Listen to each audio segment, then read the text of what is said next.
So it's Katrina's birthday. Katrina's birthday this week. Yeah. Okay. Because I talked to her. Oh. Committee will come to order. Without objection, the chair is authorized to declare a recess of the committee at any time. The hearing today is entitled Oversight of the Securities and Exchange Commission. And without objection, all members will have 5 legislative days within which to submit extraneous material to the chair for inclusion in the record. I'll now recognize myself for 4 minutes to give an opening statement. I look forward to discussing a lot of issues here today that are important to the American people. Today's hearing is to conduct oversight of the Securities and Exchange Commission. Based on recent actions taken by Chair Gensler and the majority, it's easy to forget the Securities and Exchange Commission is independent, led by a bipartisan commission. It's not solely run by the chair or a single agency head. That's why it's so critical for Congress and the American people to hear the diverse viewpoints of the full commission, which is why we have the full commission here today. Today, all 5 commissioners are testifying before our committee for the first time since 2019. A lot has changed since then in our markets, the broader economy, and at the SEC itself. Unfortunately, not for the better. Under Chair Gensler, the SEC has become a rogue agency. It routinely exploits its authority to the detriment of our capital markets, innovation, and the American people. Chair Gensler recently said, quote, "We at the SEC live within the laws as Congress passes them," close quote. Unfortunately, nothing could be further from the truth. Don't take my word for it. A wide array of federal judges appointed by presidents from both parties have noted that they've noted the lawless nature of Chair Gensler's tenure by overturning rulemakings and enforcement actions. And enforcement actions after enforcement actions, it's overturned. This includes the proxy advisory rule, the private fund disclosure rule, the stock buyback rule, the debt box rule, grayscale, Ripple, enforcement issues, the list goes on and on. It's not just for the courts to opine here. And it's not just the courts who've taken issue with Chair Gensler's reckless agenda. More than 250 members of Congress from both parties have signed letters, dozens of letters, in fact, opposing actions taken by the SEC. Chair Gensler has proposed a slew of major interconnected rules that exceed the SEC's statutory authority, often with inadequate justification, economic analysis, and public engagement. But what stands out in this massive rulemaking agenda is the fact that Chair Gensler's failed to propose a single rule focused exclusively on facilitating capital formation, a key pillar of the Commission's statutory mission. This is in stark contrast to our committee. We've passed more than 20 bipartisan bills through the House of Representatives to strengthen public markets, help small businesses access capital, increase opportunities for all investors. Let me repeat, bipartisan bills.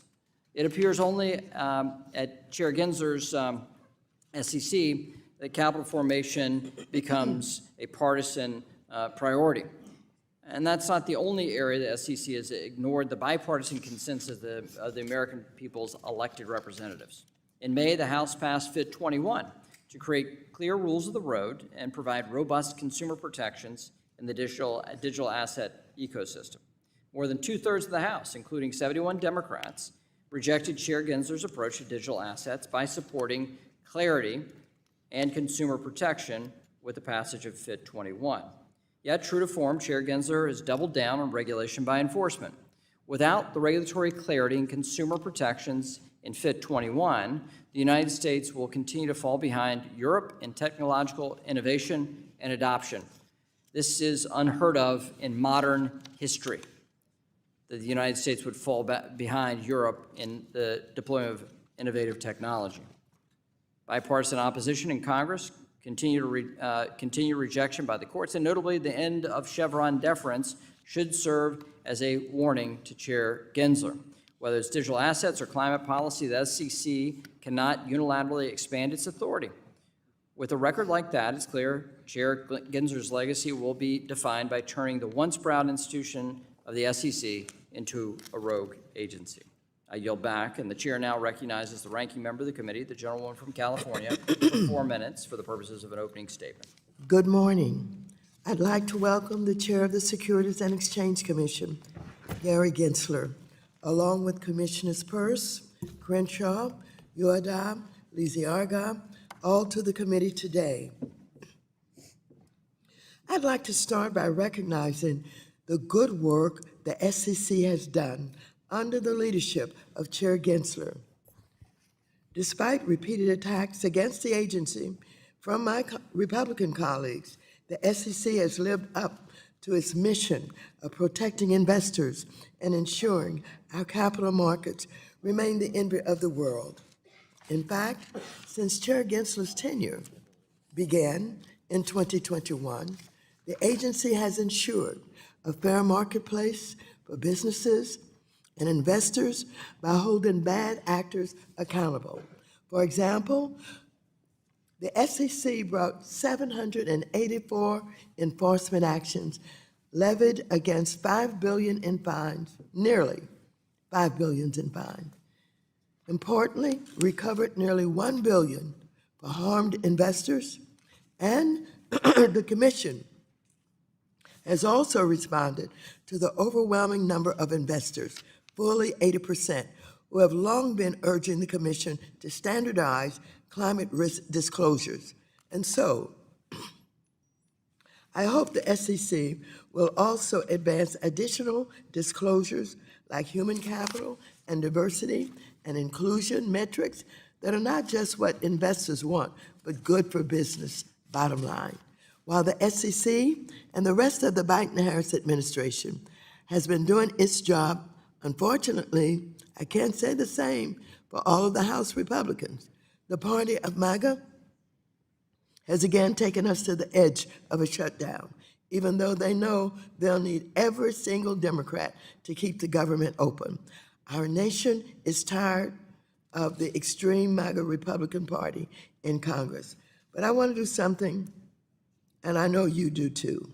Mr. Chairman, before the end of this year, I want us to strike a grand bargain on stablecoins and other long overdue bills.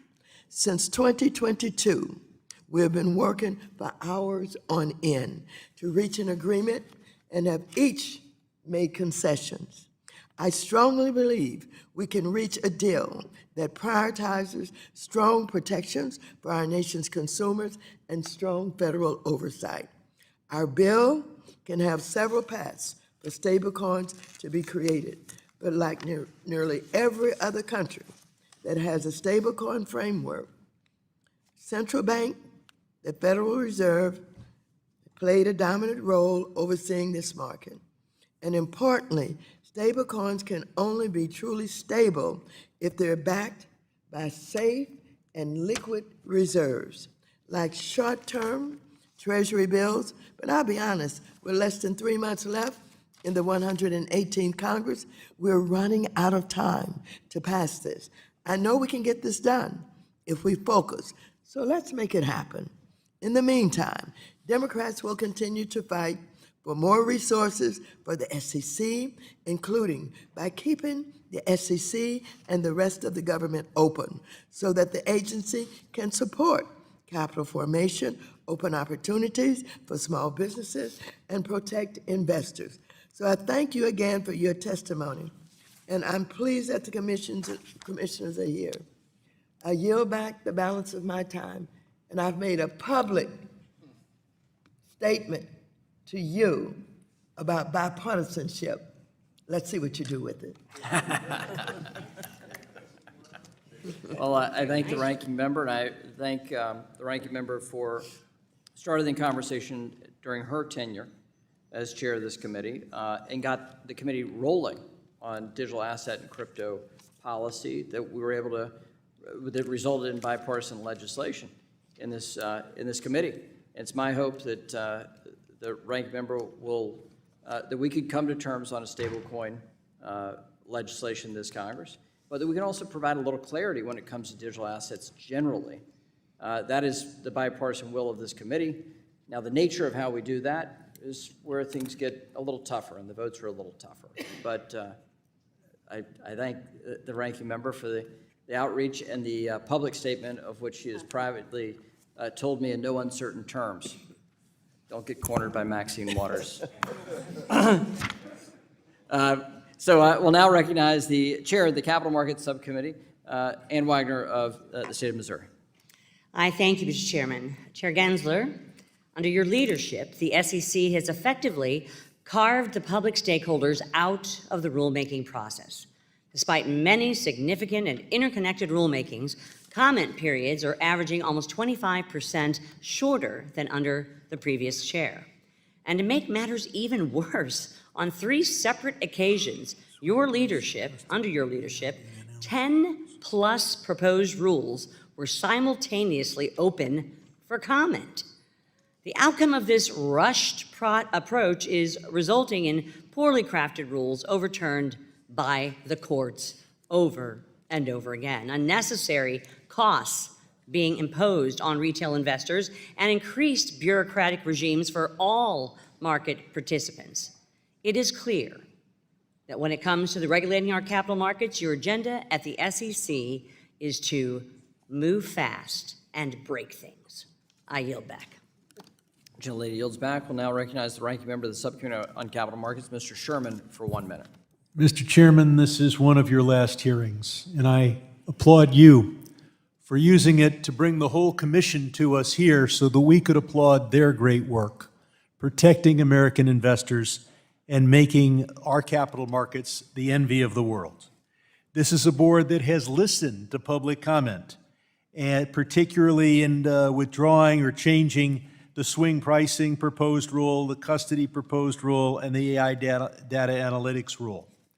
On crypto, this is the premier agency to protect investors, and it has responsibility for virtually every other intangible investment asset. We can provide clarity, although I don't think it's necessary. We could pass an additional statute to clarify that crypto is a security. Capitalism means that those with capital get to make the decisions, and the efforts here in Congress to blind climate investors by depriving them of the information they want has been answered by the SEC in requiring that huge group of investors is allowed to make the decisions they want to make. I yield back. Gentleman yields back. Today, we welcome the testimony of the Honorable Gary Gensler, Chair of the Securities Exchange Commission, and the SEC Commissioners, the Honorable Carolyn Crenshaw, the Honorable Jaime Lizárraga, the Honorable Hester Peirce, and the Honorable Mark Uyeda. Chair Gensler will be recognized to provide an oral presentation of the Commission's written testimony. Before we hear the presentation, though, I want to offer the reminder to those watching that the statements in response to questions that you're about to hear and the Commission is about to give are their views only, which do not represent the views of the SEC or their fellow commissioners. It's also important to note that this is not a meeting of the Commission for purposes of the Sunshine Act, and therefore nothing discussed here should be viewed as making a determination on an action before the Commission.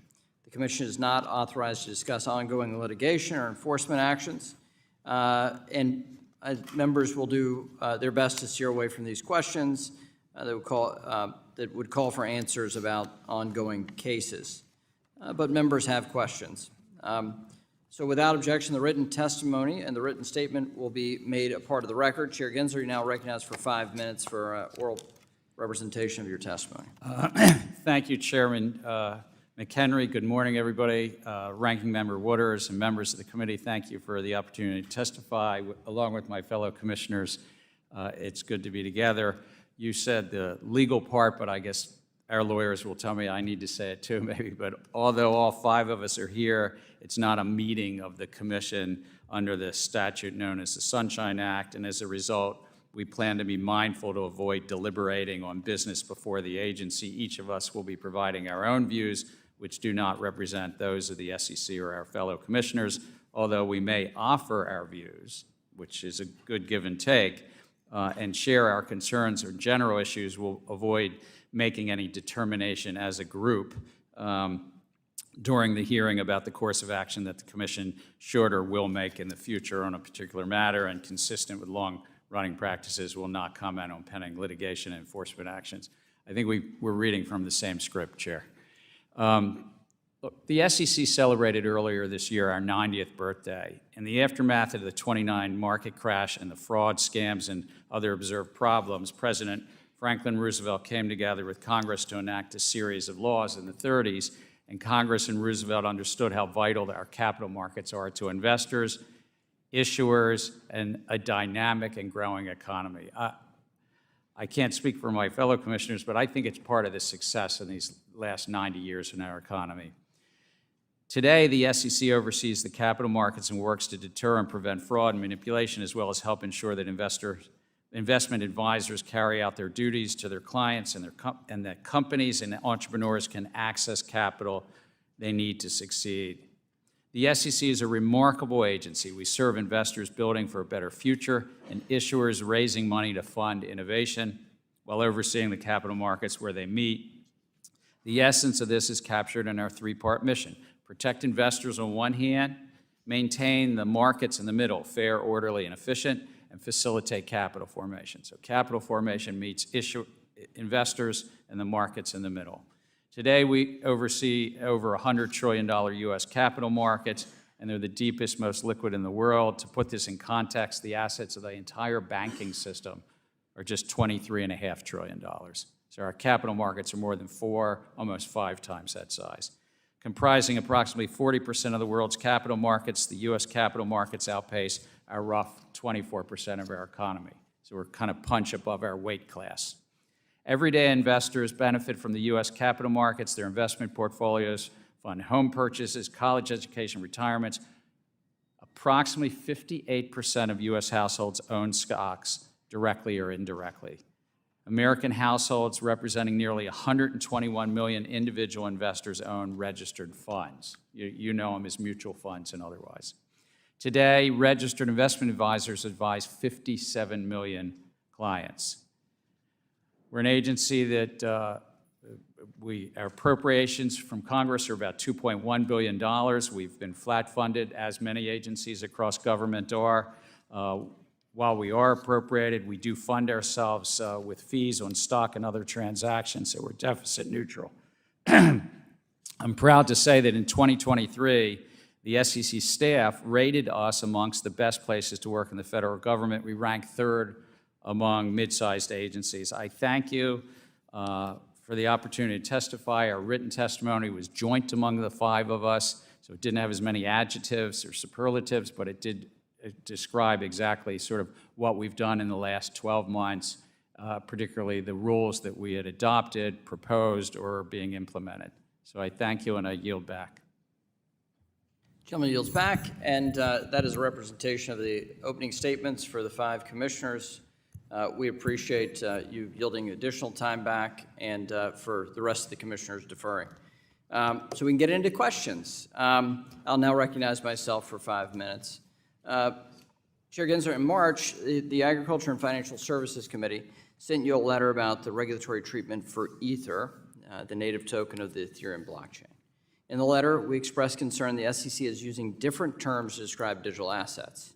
This includes crypto tokens, crypto security tokens, crypto asset securities, digital asset securities, and digital asset securities that are investment contracts. Does the SEC differentiate between crypto tokens and tokenized securities?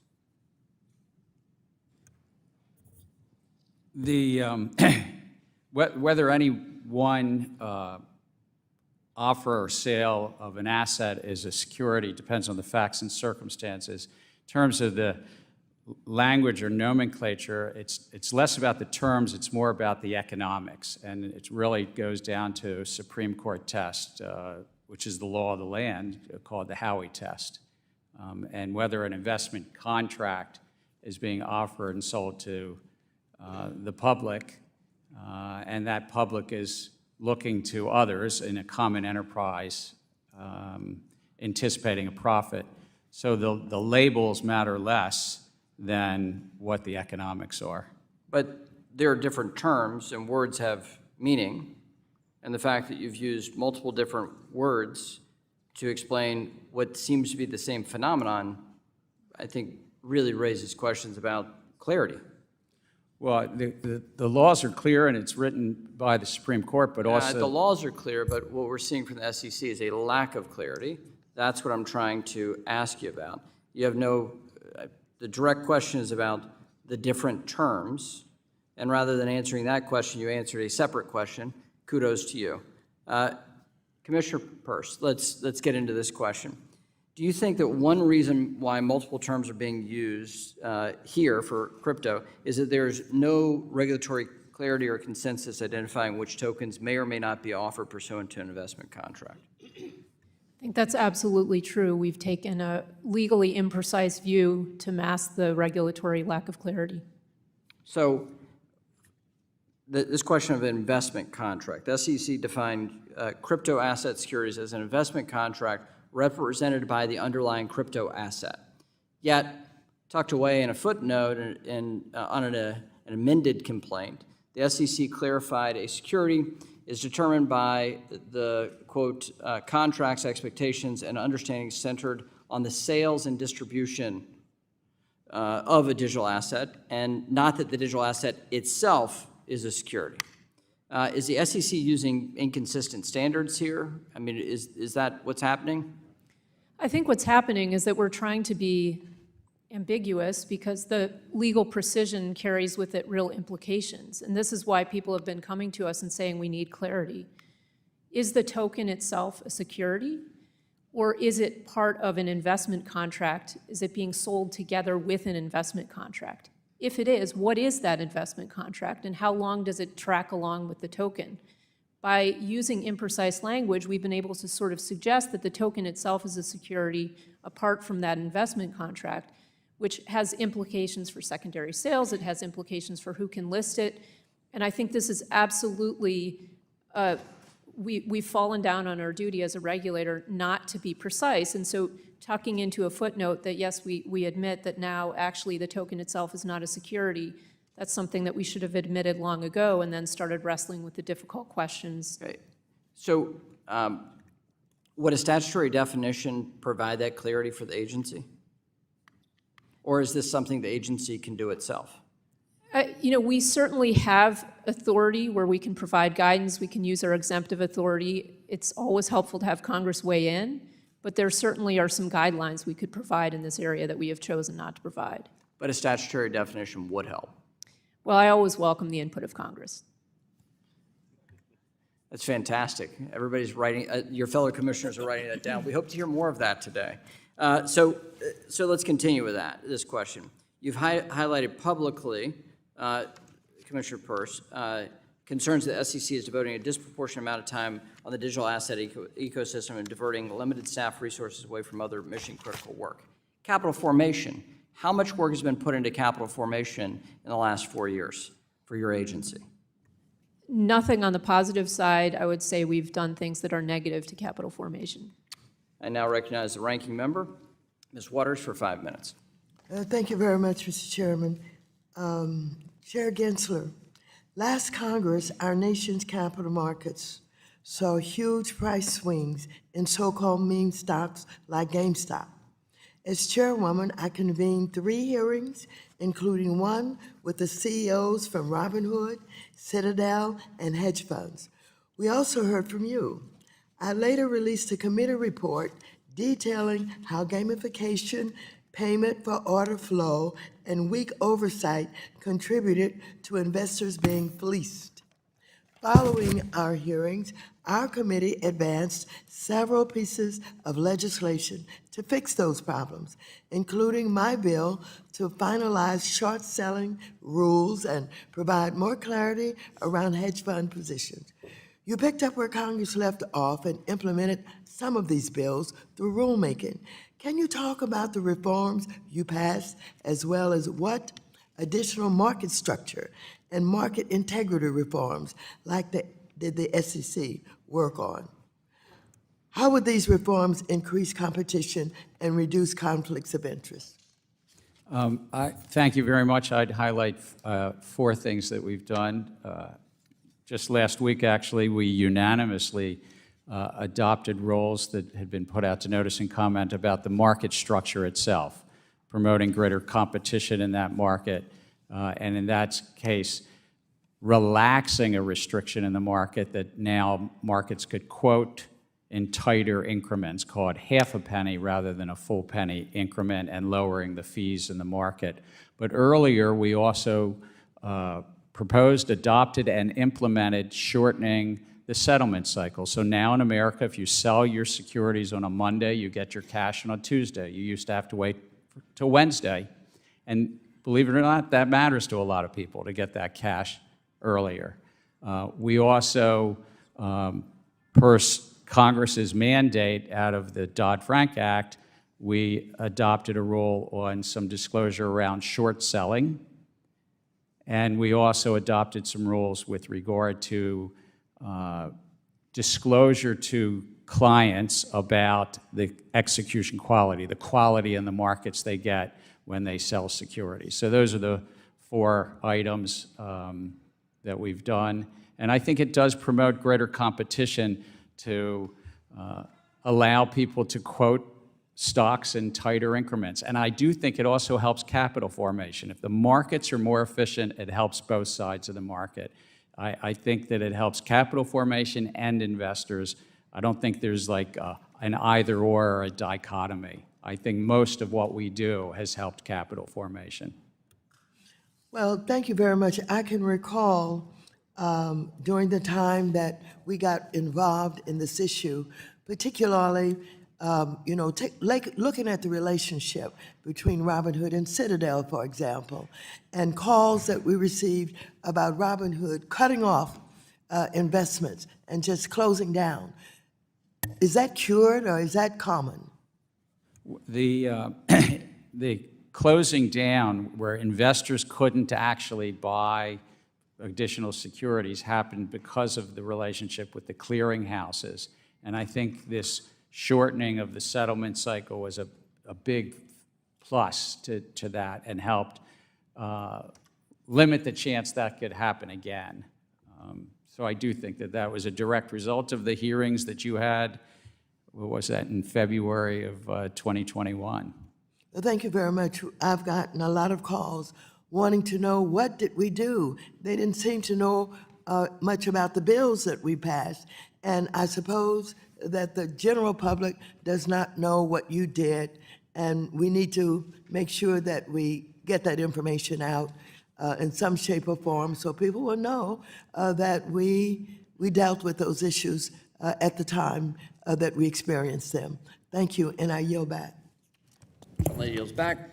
We'll now recognize the Vice Chair of the full committee, the gentleman from Arkansas, Mr. Hill, for 5 minutes. Thank you, Mr. Chairman. Chairman Gensler, Commissioners, we're glad you're with us this morning. Chairman, over 2/3 of the members of this committee have rejected the Commission's approach to regulating digital assets at the SEC. These bipartisan members collaborated and voted to pass our fit-for-purpose Fit 21 legislation with overwhelming bipartisan support in the House of Representatives, including 71 Democrats. All the commissioners, I think, need to recognize that our ongoing legislative work to establish a market structure for digital assets, while we've been doing that mightily here over the last 2 years, the Commission has time and time again chosen to bring numerous enforcement actions in an attempt to claim authority over secondary markets and front-run Congress. Further, the Commission arguments in regard to several high-profile federal court cases in regard to digital asset oversight have been rejected, and in some instances, your actions called arbitrary and capricious. So, Commissioner Peirce, this regulation by enforcement approach, is it really superior to having Congress give you statutory direction? It's a very bad approach to trying to regulate an industry if you're trying to protect investors, if you're trying to shepherd the Commission's resources well. It's very inefficient. And at the end of the day, it leaves everyone wondering where the lines of our authority are. That we have lots of areas where our authority is very clear, and we could spend our enforcement resources there, and we could spend our regulatory resources trying to provide clarity about what doesn't fit within our jurisdiction, and then we could leave the rest to Congress. Commissioner Lizárraga, you used to work for former Speaker Pelosi And you may have noted that the former speaker voted to pass FIT 21 this past summer. Do you support this legislation draft and efforts in Congress to establish a regulatory framework for digital assets in the United States? Congressman, I defer to Congress on its judgment as to whether a new framework for overseeing Do you digital think, sir, do securities you is think that appropriate. the existing framework that the Commission's following is the right way to go, or do you think there's a gap that could be filled by a statute in Congress? I think we're following the framework that's in place in response to violations of the law that we see in the market. So I think it's something that we're doing in pursuit of our mission and in light of the fraud that occurs in that market. And Well, we all want people to investment go after fraud, but this is about people who are trying to do the right thing, and they find that an impossible task with this SEC. Commissioner Uyeda, the Commission has failed to use its discretionary authority that the chairman noted in his opening statement under Section 36 of the Exchange Act to provide some regulatory clarity in the digital asset ecosystem. What could they have done? Pick an instance where you think that a working example where the Commission could have used exemptive relief in solving some of these challenges, either these ETP challenges, the special broker-dealer challenges, or the Howey test itself, to have just dealt with this at the Commission using exemptive relief. Well, thank you. The Commission has a wide range of existing tools that we could use to address the lack of clarity, whether it has to do with the status as a security, or whether it pertains to broker-dealers or exchanges or custodians of these types of digital assets. To my knowledge, I am the only commissioner in the history of the agency who's actually stood before a panel of judges in oral argument and articulated the Howey test after having filed a written brief with that court. One of the things, so the Howey test is an investment of money in a common enterprise with the expectation of profits from the efforts of others. That's from the Supreme Court. Numerous other circuit courts have elaborated what exactly that means. The Commission, for instance, I'll give you one example, could have articulated specifically in the context of crypto and digital assets how you apply this test as to whether or not it's an investment contract and therefore a security. We've done that before. For instance, to explain what fiduciary duty means under the Federal Investment Advisors Act. We have chosen not to go down that path. And right now, I've been with the Commission for 20 years, or for, 18 years. I've been a securities regulator for 20 years. We are now entering into our second decade of thinking about this issue. It first popped up on my Thank you, agenda. Commissioner. My time has expired. I yield back, Mr. Chairman. Gentleman yields back. We'll now recognize the gentlewoman from New York, Dr. Velasquez. Thank you, Mr. Chairman. Chair Gensler, as you know, Section 956 of the Dodd-Frank Act tasked you and 5 other agencies with promulgating a rule to ban executive pay that incentivizes inappropriate risk-taking at financial institutions. Even though the law gave the agencies an April 2011 deadline to promulgate a rule, we still don't have one. Since last year's banking crisis, Senator Van Hollen and I have written to you twice about this issue. 4 out of the 6 agencies have moved forward with a new proposal earlier this year, but the SEC and the Federal Reserve have not. Why did the SEC not move forward with the 4 agencies earlier this year? Thank you. I take the mandates of Congress very seriously. When I got into the job, there were still about 10 from the Dodd-Frank Act, including Section 956, not yet done. We've moved on, I think, all of the others, if I'm not mistaken. On this one, it has to be a joint rule, and once the Federal Reserve told us that, and they've told us at staff level, they've told us at the chair level, that they were not yet ready to move on it.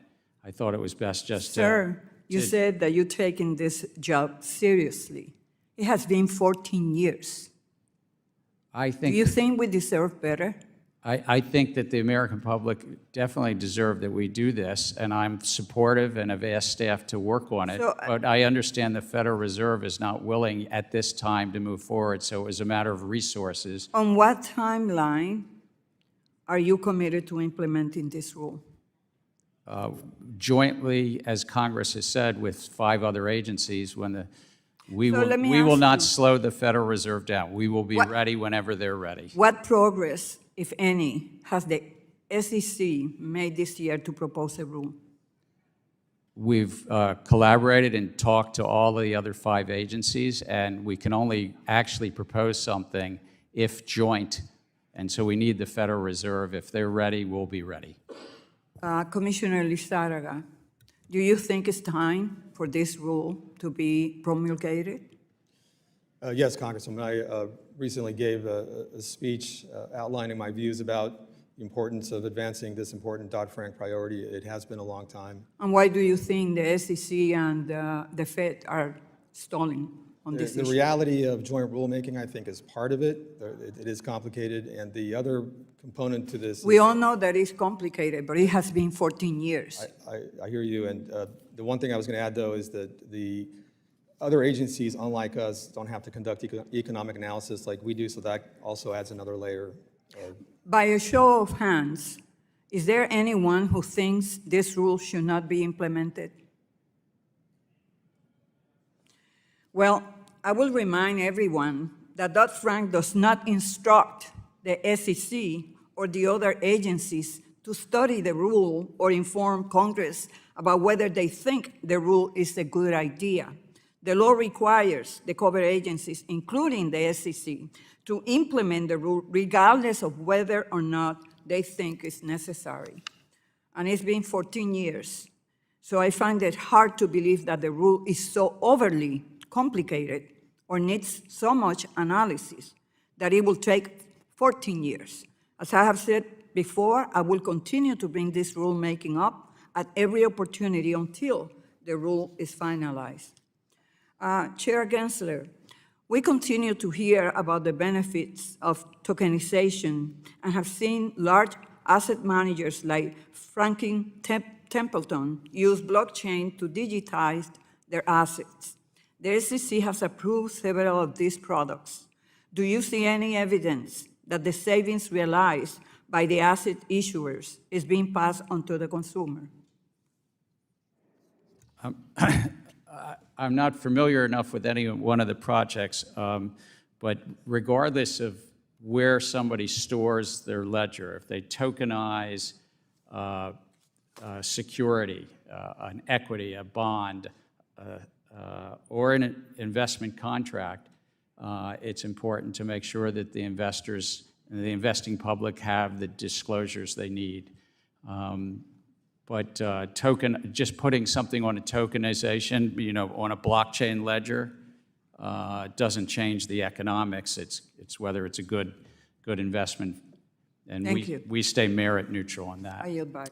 Thank you, Mr. Chairman. The gentleman from Oklahoma, Mr. Lucas, is now recognized for 5 minutes. Thank you, Mr. Chairman, and thank you, Chairman Gensler and the commissioners for appearing today. I'd like to begin by focusing on proposed Rule 10B-1 regarding security-based swaps positions. And Chairman Gensler, we've discussed this proposal before, and I appreciate your willingness to engage on this rule and to meet with stakeholders. I know you're familiar with the bipartisan feedback concerning market liquidity.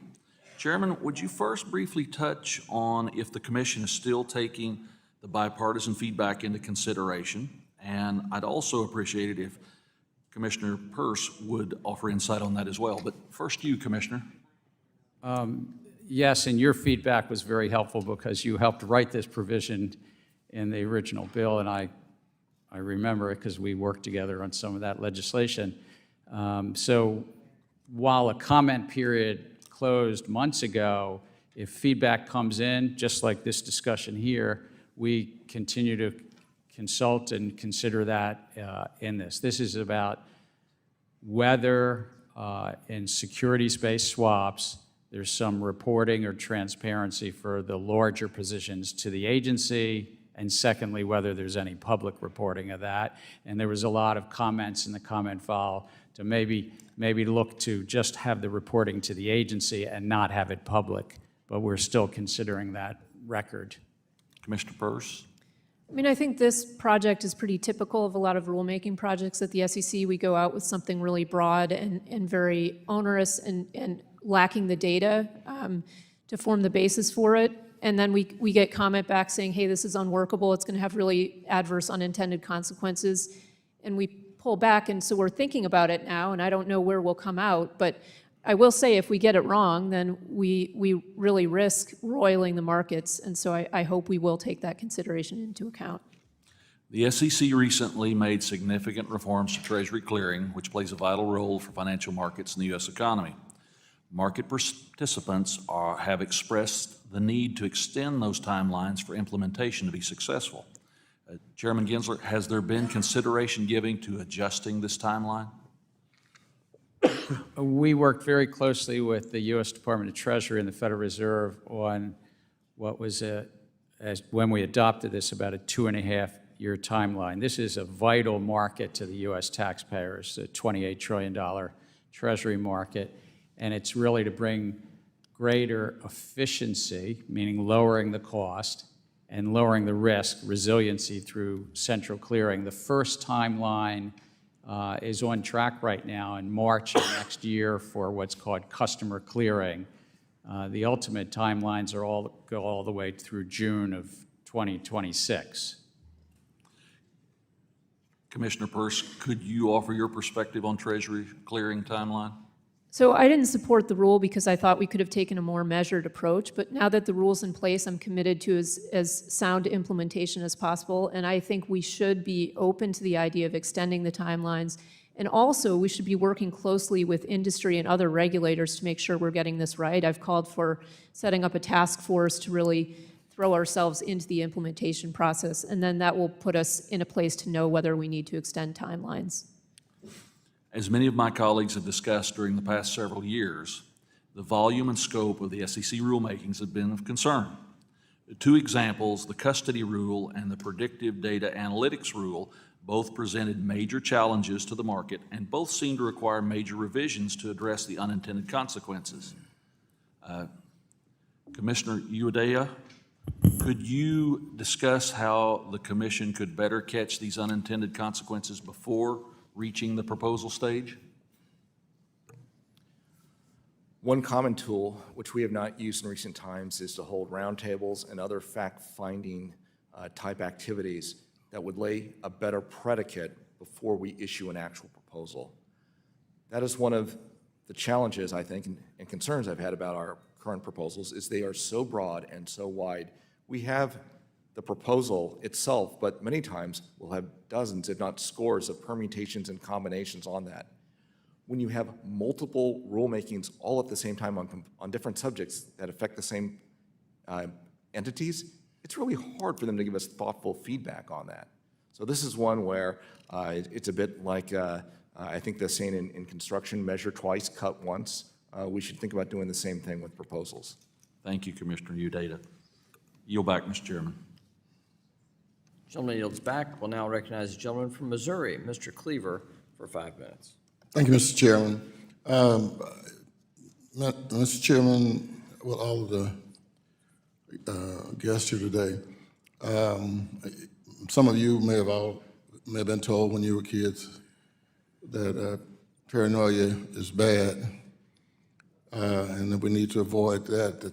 It's just stuff going on in our heads. But I learned when I was a kid that bad stuff does happen that you thought about, and so therefore I reject any attempt to convince me that I should not be paranoid about AI. It is a major concern, and I don't know if any of you saw that movie called iRobot. It ought to be required reading for everybody with the SEC and our financial agencies. If you look at the movie again, you probably miss it the first time, but if you look at it now, you're going to find out that all those robots were white. And I was thinking Will Smith should have gotten a couple of black and brown robots, but, you know, that's just my paranoia. I know that you have been somewhat concerned, Mr. Chairman, and I agree. I think I agree with what you were trying to say in an article, that if we are not intentional with rulemaking, we could set ourselves up where powerful AI systems could dominate human decision-making. What should we be doing as it relates to AI? I think it's one of the most transformative technologies of our times, but I share your view that it presents challenges. I think of another great movie. It was a romantic comedy, not iRobot, but Her. And you might remember Scarlett Johansson is the voice of the virtual assistant girlfriend to Joaquin Phoenix. And These robots are trying to tell us something. yeah. Well, at some point in time, she went offline, but it was 8,316 love interests that she had that all had broken hearts. It's a good movie. But the point is, we could end up with the same thing. We have 3 large cloud providers. 75% of the financial industry relies on 2 of those cloud providers. Those cloud providers are the dominant players in artificial intelligence, or growing to be the dominant. And we could see 75% of the banks and broker-dealers and financial sort of relying on a couple of, Scarlett Johansson, virtual assistants, so to speak.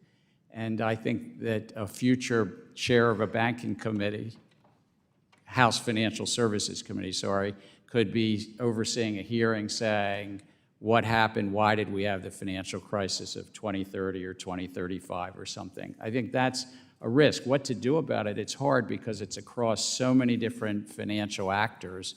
How do you sort of maintain diversity? And this is diversity of computers, diversity of competition amongst those algorithms. It's a hard challenge to solve. But I agree with you, it's a challenge, it's real. I'm interested in any of our other speakers or guests, if you have any views on artificial intelligence that may be of some value to those of us who are in Congress.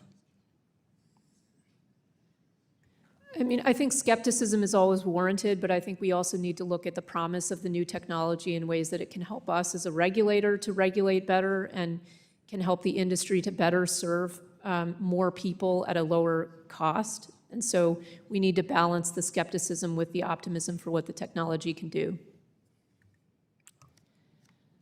Congressman, as a member of the military and the Securities and Exchange Commission, I think we need to look holistically at AI across the board and not look at it just necessarily in the isolated world of financial background or the military side. I think we need to learn from each other across the government and implement something on a holistic basis to allow technology to grow and to be useful and really transform, possibly, as Chair Gensler said, the world as we know it, but also learn where we need to put holistic protections in place and how we can sort of learn from it and adopt appropriately. Thank you. The gentleman from Texas, Mr. Sessions, is now recognized for 5 minutes. Mr. Chairman, thank you very much. Mr. Chairman, I'd like to take a minute and to thank you for your service to the United States Congress and this committee. Quite likely when we come back next time, and if we hold another meeting, you'll be a retiring member of Congress. But during your period of time that you've been here, I've enjoyed not only your confidence and your friendship, but your service. I want to personally thank you for that. Thank you, Mr. Chairman. Thank you. Mr. Chairman, you and I have had an opportunity to deal with each other a couple times, and you know my comments that I have made to you about the rights of people who are on the other side that you regulate. Today, I'd like to just take a few minutes and tell you the things that I think are important for the entire commission here.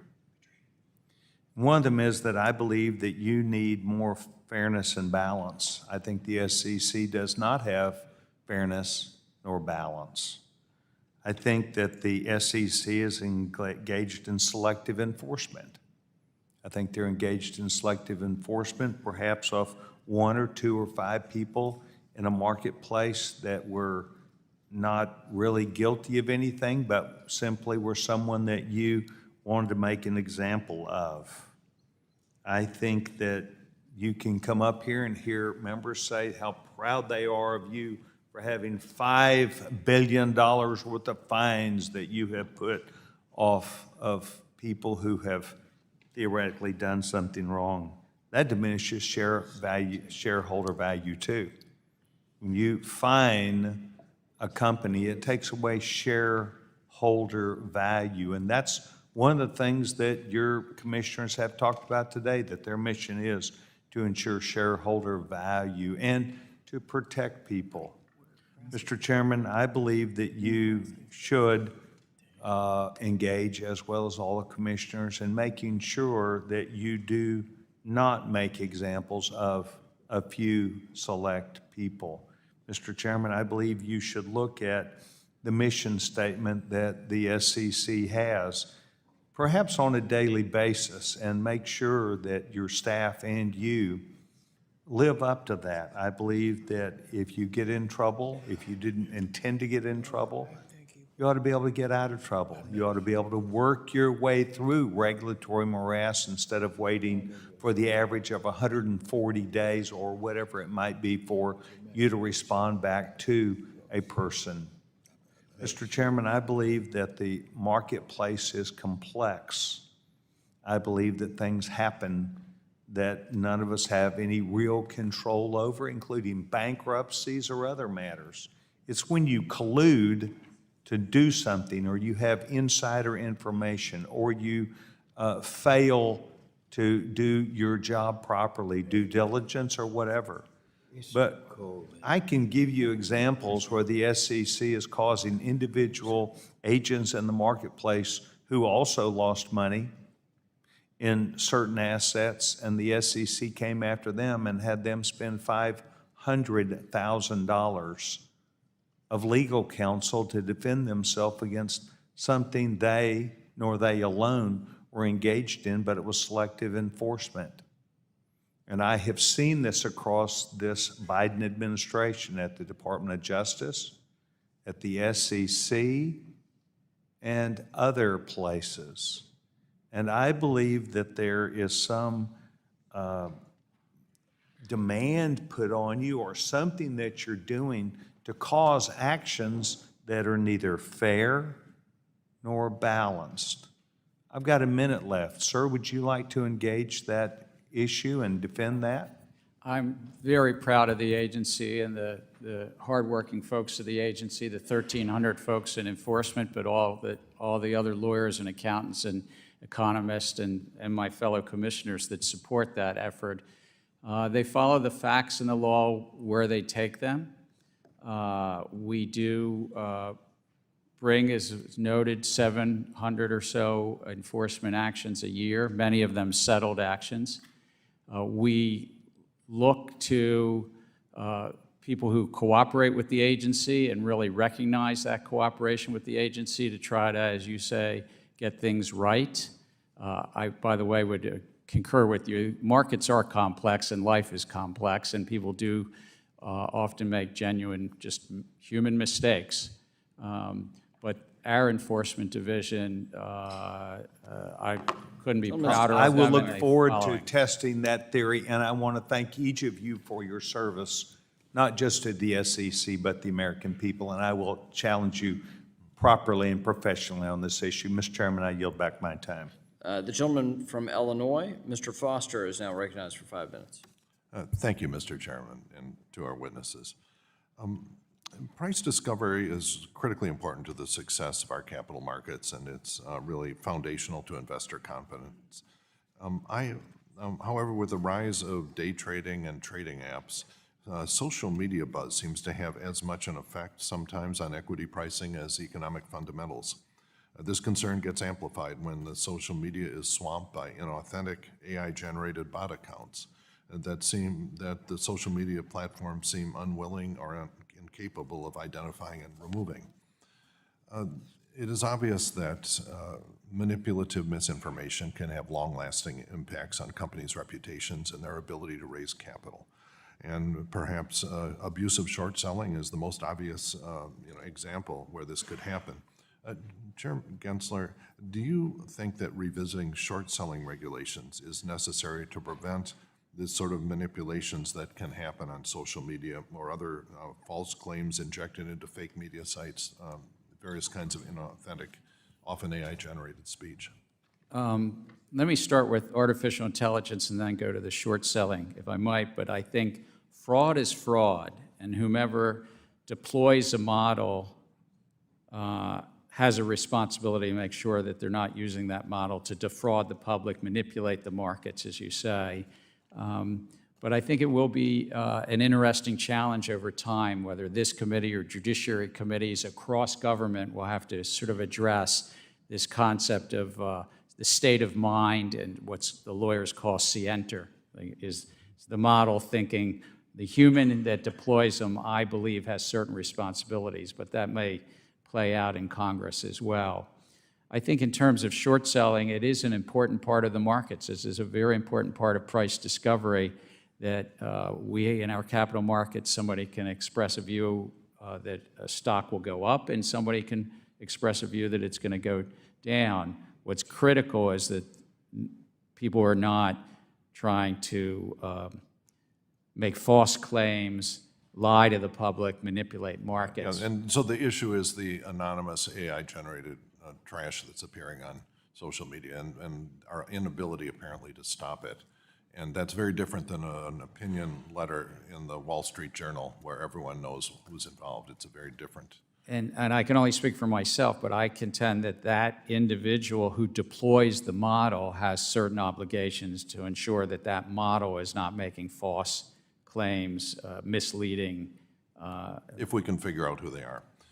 Well, separately, I've heard concerns from industry participants about influencers, bloggers, celebrities, and others that use their celebrity status to promote investments without disclosing that they are in fact being paid to do so. And what's worse is when the person that's paying the promoter may have a position in the company that they intend to liquidate alongside the promotion, which is really a classic pump and dump scheme. There's been some high-profile examples recently in the crypto space, but I understand there may be issues in just the over-the-counter markets as well, where smaller companies raise capital. Can you say something about that? Congress actually spoke of this in our original statute and thought that when you were advertising or promoting a stock or security, that you had additional obligations. So put in place rules, a law against if you're touting, you have to say who paid you and did you get paid. You can't just say #ad. You have to say something more. And that was Congress's will. And we have, from time to time, found celebrities who've forgotten that important law, and we've brought enforcement or never actions. learned it. Yeah. So are there gaps in the SEC's authority to pursue these cases? I would say I think the laws are strong. I mean, it's always gaps in resources, and we get, on average, a year, 40 to 50,000 tips, complaints, and referrals. That's, 4,000 a month or so. And we have to prioritize those tips and complaints and referrals. Okay, and let's see, I've got about half a minute here. I didn't support the FIT 21 Act. And one of the things that confused me about it is that it defines a 20% threshold for ownership to be enough decentralized to become a tradable equity. And so this, and the problem is that at the same time it allowed anonymous self-hosted wallets. So how would the SEC identify who owns 20%? Gentleman's time's expired. We'll ask the chair to respond for the record. The gentleman from Michigan, the chair of the Oversight Subcommittee, Mr. Heising, is now recognized for 5 minutes. Thank you, Mr. Chairman. I'm going to take one quick second, and I first want to say thank you to you for your leadership, your confidence in not just me, but your leadership team as we tackled some very tough issues, and more importantly, your friendship. Of course, I'd appreciate 15 seconds back on the clock. But it is an important note to say thank you. I'm going to start here. First of all, thank you all for being here. I think this is an important step. It's been quite a while since we've seen all of you here at one time. Commissioner Peirce, you've noted that in keeping with the materiality standard informing SEC rulemaking on disclosures, quote, information is material if there is a substantial likelihood that an objective, reasonable investor, by the way, that's language that Thurgood Marshall used in the 1976 court case establishing materiality, would consider the information important to an investment or voting decision. All reasonable investors value financial returns, but they may diverge in which non-economic considerations are important. Could you explain the difference between that, why the commission has diverged from this traditional, well-established materiality standard, and we've started hearing, quote, decision useful language? Unpack that a little bit, please. I think the reason to depart from a materiality standard and instead embrace this more ambiguous decision useful standard is so that we can listen to the voices of non-investors, people who have non-investment interests in companies and seeing companies do things. And so you open it up to this wide range of stakeholders who has any list of non-essential, non-economic interests in a company. Do you have concerns with that? Absolutely. I mean, our job is to get information to investors to help them make decisions, not to a random group of stakeholders. And it seems the courts have had concerns with that as well. All right. Chair Gensler, we've seen there be an uptick in the industry pressure at the court level against the SEC, but we've also seen the SEC embark on a rulemaking agenda that some have called frenzied and rushed. In testimony before the committee, the chair noted the number of finalized rules is less than a number of my predecessors in a comparable time frame. Essentially, that your rulemaking onslaught is on par with past chairs. Again, to both Ms. Peirce and Mr. Uyeda, although the chair might technically be correct on that, isn't it true that the breadth of this rulemaking is indeed historic that you've seen? And how would you respond to those comments about it's just been business as usual at the SEC? Yeah, the breadth of the subject matter covered, the number of rules, and the complexity of the rules, and as Commissioner Uyeda mentioned, the number of different alternatives being offered in those rules means that it's a very difficult lift for the public to respond. Mr. Uyeda, quickly. Yeah, you can't compare just top-line numbers. You have to look at the substance, and these are very, very complex and wide-ranging rule proposals under the current chairmanship. Okay, I'm going to try and get through two more things here. And Chair Gensler, I'm going to turn to you. I'm increasingly concerned the SEC is moving away from that, acting as an independent commission as it's intended to be. Obviously, I believe the overreach via the climate disclosure rule now seems to be extending to companies seeking accessing U.S. stock exchange, the ability of ESG activist groups to unduly influence what is supposed to be an impartial assessment of a company creates a dangerous precedent. Last week, the House passed my bipartisan piece of legislation that pushes back on some of these groups who, frankly, have hijacked our capital markets process. Please, yes or no, as I want to hit one more, will you commit to ensuring the SEC will not allow ESG agendas to drive whether a company that has accurately and fully disclosed its business operations and risk can be publicly listed in the U.S.? I don't think it's a confusing question. Are you going to allow ESG activists to influence your decision whether a company is allowed access or not to be listed? Companies, as long as they comply with the law, can list, and I also want to agree with Commissioner Peirce earlier. Materiality is about the investors, and decision useful, because they were words I use, are about investors. Investors making decisions, I've got not 5 non-investors. Sorry. PCAOB, yes or no, if, as Ms. Ho at the PCAOB has said, that the actions may end up breaking the public company auditing profession's back, particularly for small firms.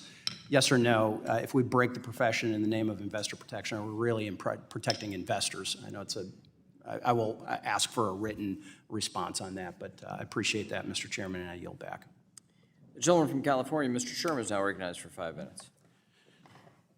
All the money and power in this town is with the crypto industry. They make money, literally by making money. They put a couple $100 million that we know about into politics just recently.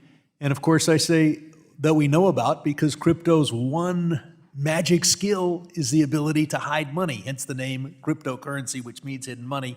And if you look at our campaign finance laws, there's no way for to enforce them when a politician accepts crypto and has really no idea where that money's coming from. Thank you for standing up to crypto. Thank you for standing up for the rights of those investors who care about the environmental impact on their investment. And let me point out that many courts' decisions have basically come down to materiality is decision useful information, and it is simply a renunciation of capitalism for government to say, investor, you're wrong. You can't make decisions based on the environment. You have to make your decisions only based on earnings per share. Last I heard, government telling the investors what to do is not the capitalist system. Commissioner Crenshaw, you haven't had a question. This is something we discussed, and it particularly concerns me about the crypto industry. It's my understanding that you have ethics rules so that if you leave the commission, you can't lobby the commission for the people who are paying you for another 2 years. Now, we know crypto is trying to influence Congress, but there are hundreds of us. It's very inefficient. There are only 5 of you, and frankly, they don't really want to influence us. We want to influence you. It's my understanding that crypto is free to offer any one of you a $5 million a year, 5-year contract, so long as in the first 2 years you're not going to be lobbying the commission. Do I have that right? Is that the rule? Or I'm not suggesting any career changes here, but are the rules so loose that any commissioner could take a $5 million a year contract from crypto? I believe they could take a job at a crypto entity, and there are ethics restrictions in place. And the ethics restrictions don't differentiate between a $250,000 a year job and a $50 million a year job. I don't believe so. Well, maybe you'd want to propose at least some limits on what those jobs could do. I'm concerned, Chair Gensler, about Webull and others who might have investor information in China. Is the commission going to do anything, especially in light of our concerns here about TikTok, to make sure that when investor data is in the hands of, say, a brokerage firm, that it is not accessible to the Chinese Communist Party? Whether a brokerage firm is owned by Chinese or Americans or Europeans, they have to comply with their laws and they have to protect information, customer information. But does that, as a practical matter, are they free to comply with those laws by storing the information in China? There might be cheap data storage available in Shanghai. No, I believe so. As long as they comply with our laws, they can store it in any geography. Well, I would hope the commission would look at a requirement that understands that in reality, if it's stored in Shanghai, it's not protected from the Chinese Communist Party. You should require that the data not be stored in China.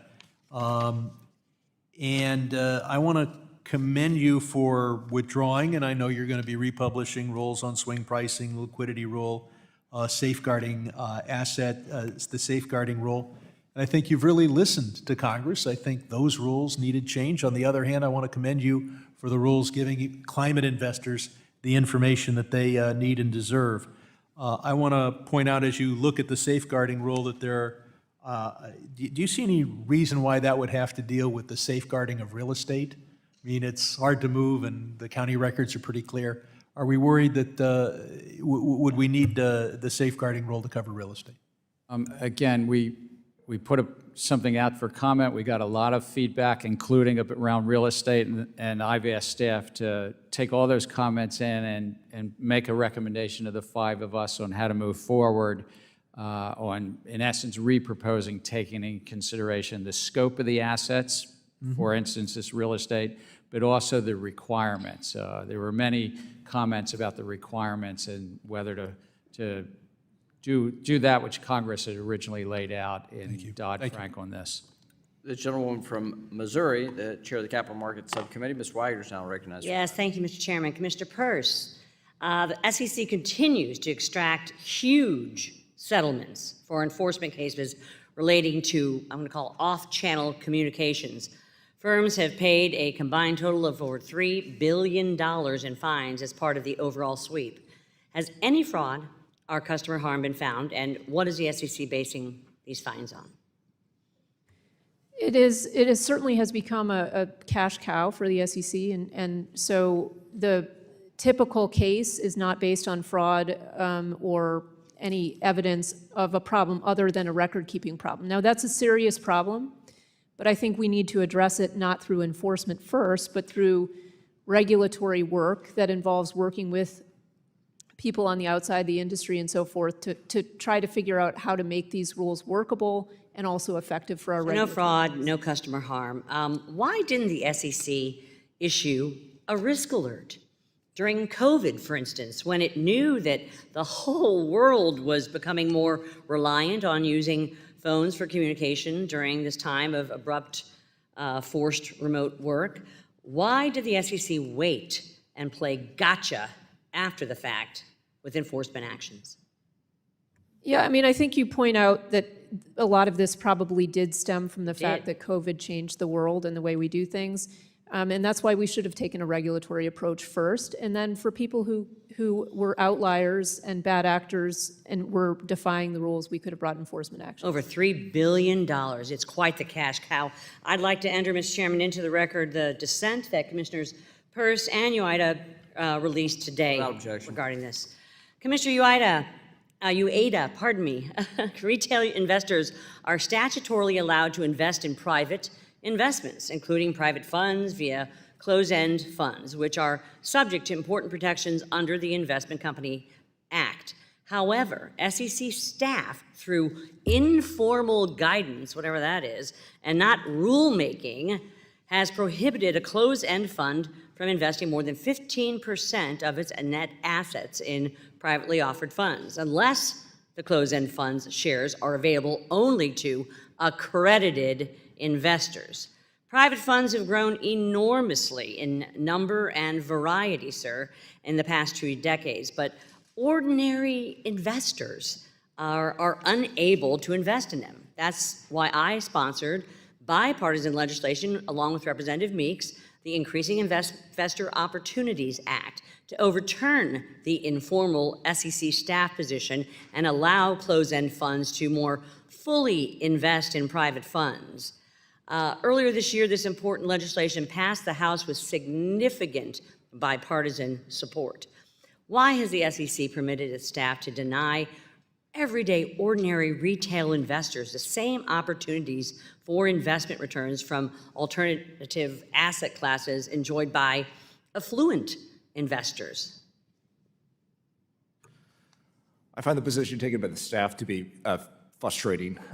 Those staff positions are under the control, though, of not the commission, but whoever serves as chairman. One thing we've learned is that diversification matters, particularly for retirement investors. Yes. For 2.5 years, I was a state securities regulator. Therefore, I'm a member of CalPERS. My portfolio at CalPERS looks very different with its allocation to private equity, venture capital, and private credit than I can ever obtain as an ordinary worker trying to seek to save money through an IRA or a 401k plan. So you're obviously concerned about the SEC staff position? I'm sorry. You're concerned about this SEC Yes, I staff am. position. And should retail investors have access to these investments through regulated products such as closed-end funds? I think we need to provide those opportunities to retail investors, yes. Yes, not just the rich and affluent. There's bipartisan approach to the SEC swing pricing proposal. We've heard a little bit about it. Industry commenters have claimed that the proposal is both unworkable and harmful for retail investors. And even the Consumer Federation of America opposes the proposal.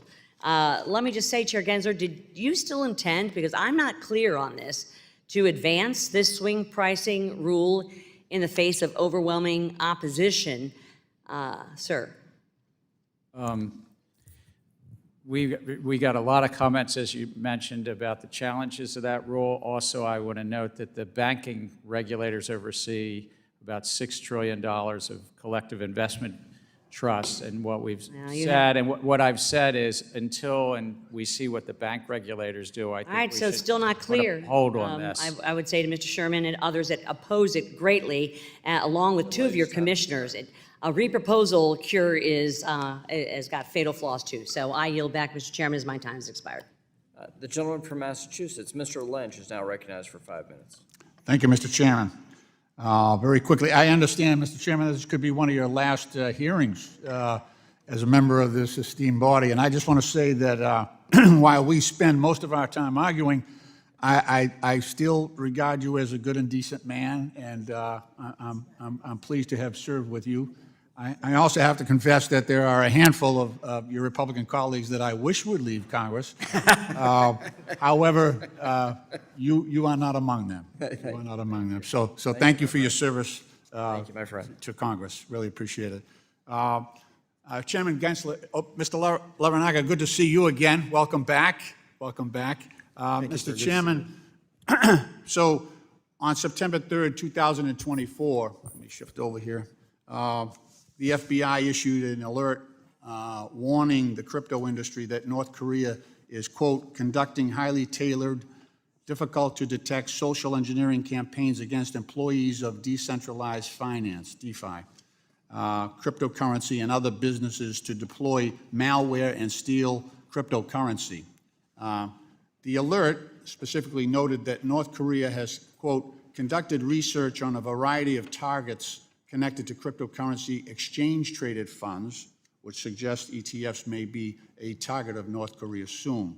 So North Korea, as you well know, is a serious threat to the United States, and I know you've done an awful lot of work on the crypto ETFs, and I know you're aware that the vast majority of the hundreds of billions of dollars worth of funds in these ETFs are held in custody at a single entity. And just the structure of this, doesn't this put investors' funds, unlike the traditional financial system, doesn't this put investors' funds at serious risk if there is a breach, a cybersecurity incident? It is one of the sort of structural challenges with crypto itself, that it's stored on this irrevocable ledger, that if somebody takes a hack and is able to take it, and so the concentration could be a risk, and that's why competition is good as well. I know there's other service providers that are looking to provide that service to custody that crypto as well. It's ironic that, this is supposed to be a decentralized system, but we have this concentration that introduces so much risk in the system. No, it is most definitely, finance tends towards concentration, but crypto field is not immune to that. There's quite a bit of concentration. That FBI alert that went out also noted it was attached to a whole report that talked about $4 or $5 billion of investor harm that had happened just in the last year as well. Right. The other piece of this related to that is the way the stack works. So you've spoken before about the risks of the vertical integration of crypto, where we have, for example, you get a single entity should not be acting simultaneously as an exchange, then a broker and a dealer and a custodian, because that puts customer funds at risk and presents conflicts of interest as well, as we saw with FTX. Can you talk about that? Can you talk about why these are concerns, and do you take issue with the proposed market structure legislation under FIT 21 that's been introduced, and what changes you might suggest. Look, I think one of the hallmarks of our capital markets have been that stock exchanges are separate from broker-dealers, that they each make money, they each have an important role, but that conflict is not mixed. We wouldn't have the New York Stock Exchange actually operating a hedge fund, operating the dealers on the floor as well. They're kind of separated. And we've seen in the so-called crypto exchanges commingling this and also taking custody of their customer funds, and at times, as you mentioned, the FTX collapse, being fast and loose with those customer funds. Yeah, what I worry about is it seems to be that the crypto industry and in Fit 21 has proposed, because this is, digitized and we're going to put this on a blockchain, that we can sidestep all of the regulations that we've adopted here for the traditional finance industry. I think that the time-tested protections are really important. I would also say court after court has actually spoken, it's to an earlier point if I can, that this Howey standard is actually quite clear. One court said Howey provides clearly expressed test for determining what constitutes an investment contract.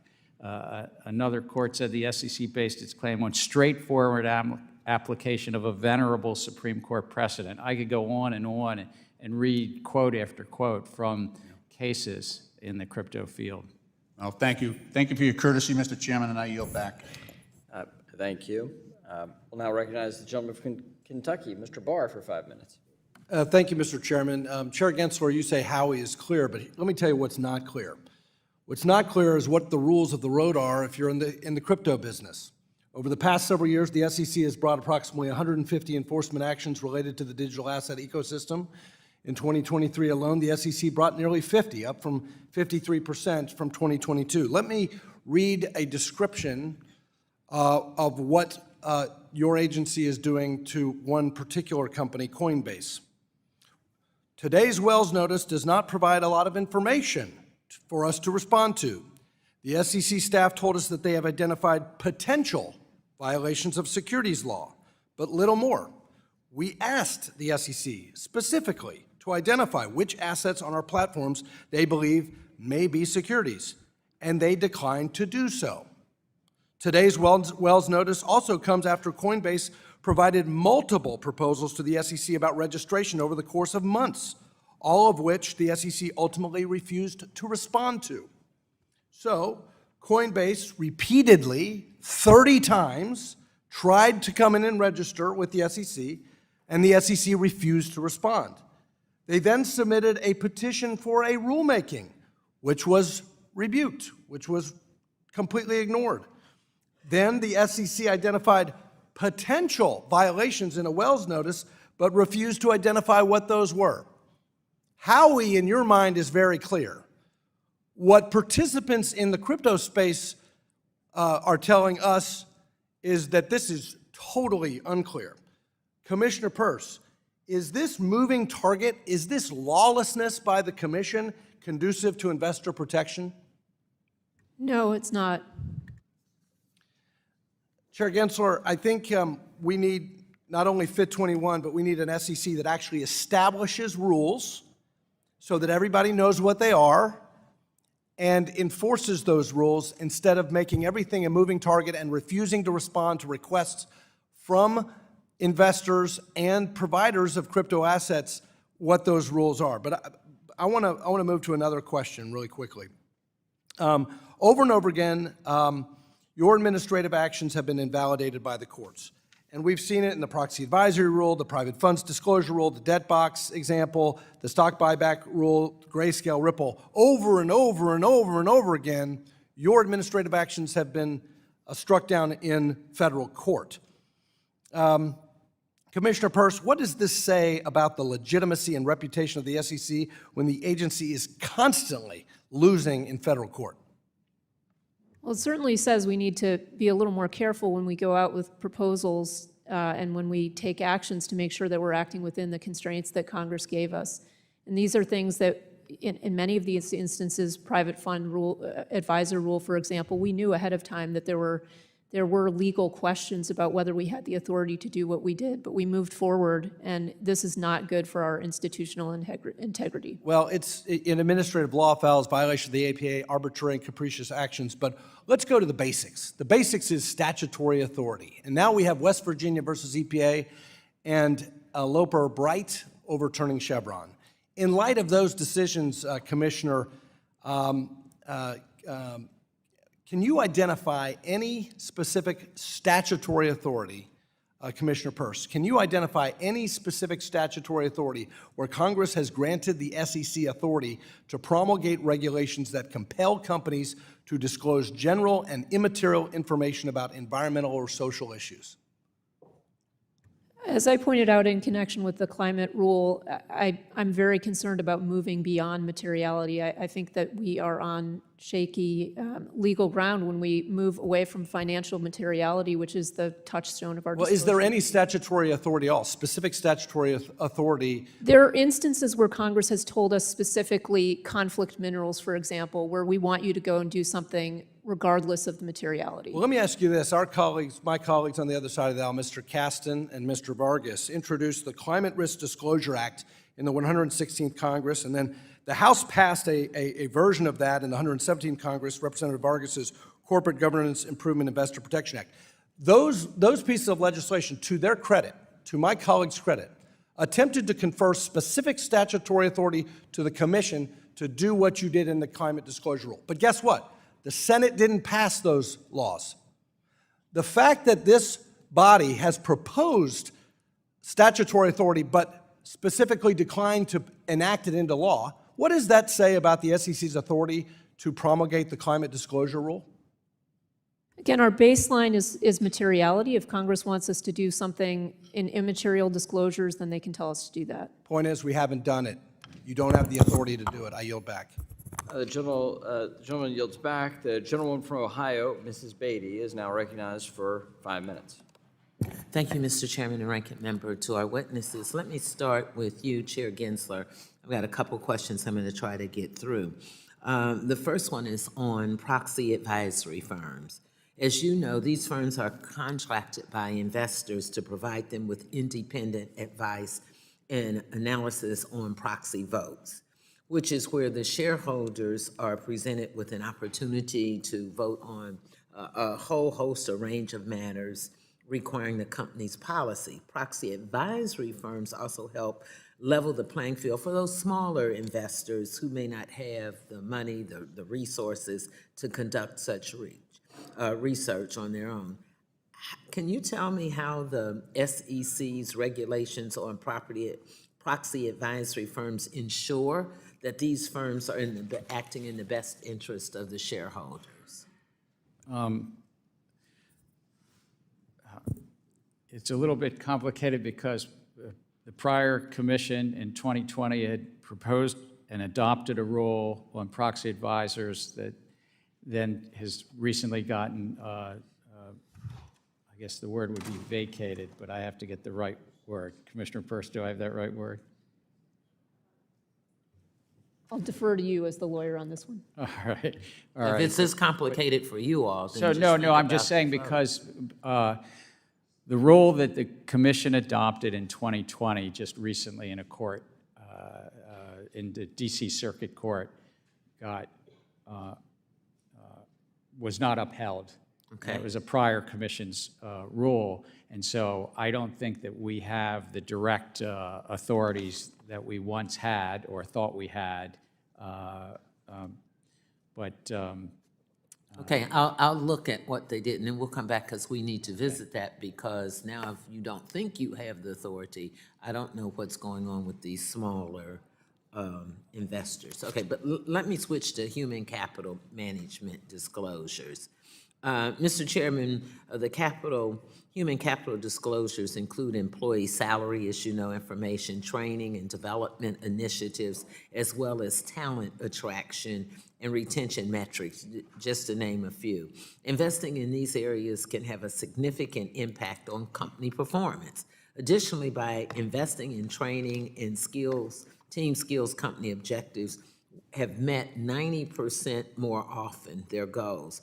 Since 1998, I believe, firms in the European Union have been required to report human capital investments in relationships to all those things, the salaries, the bonuses, and other benefits. By comparison, the United States, only 15% of S&P 500 firms report this information because it's not required.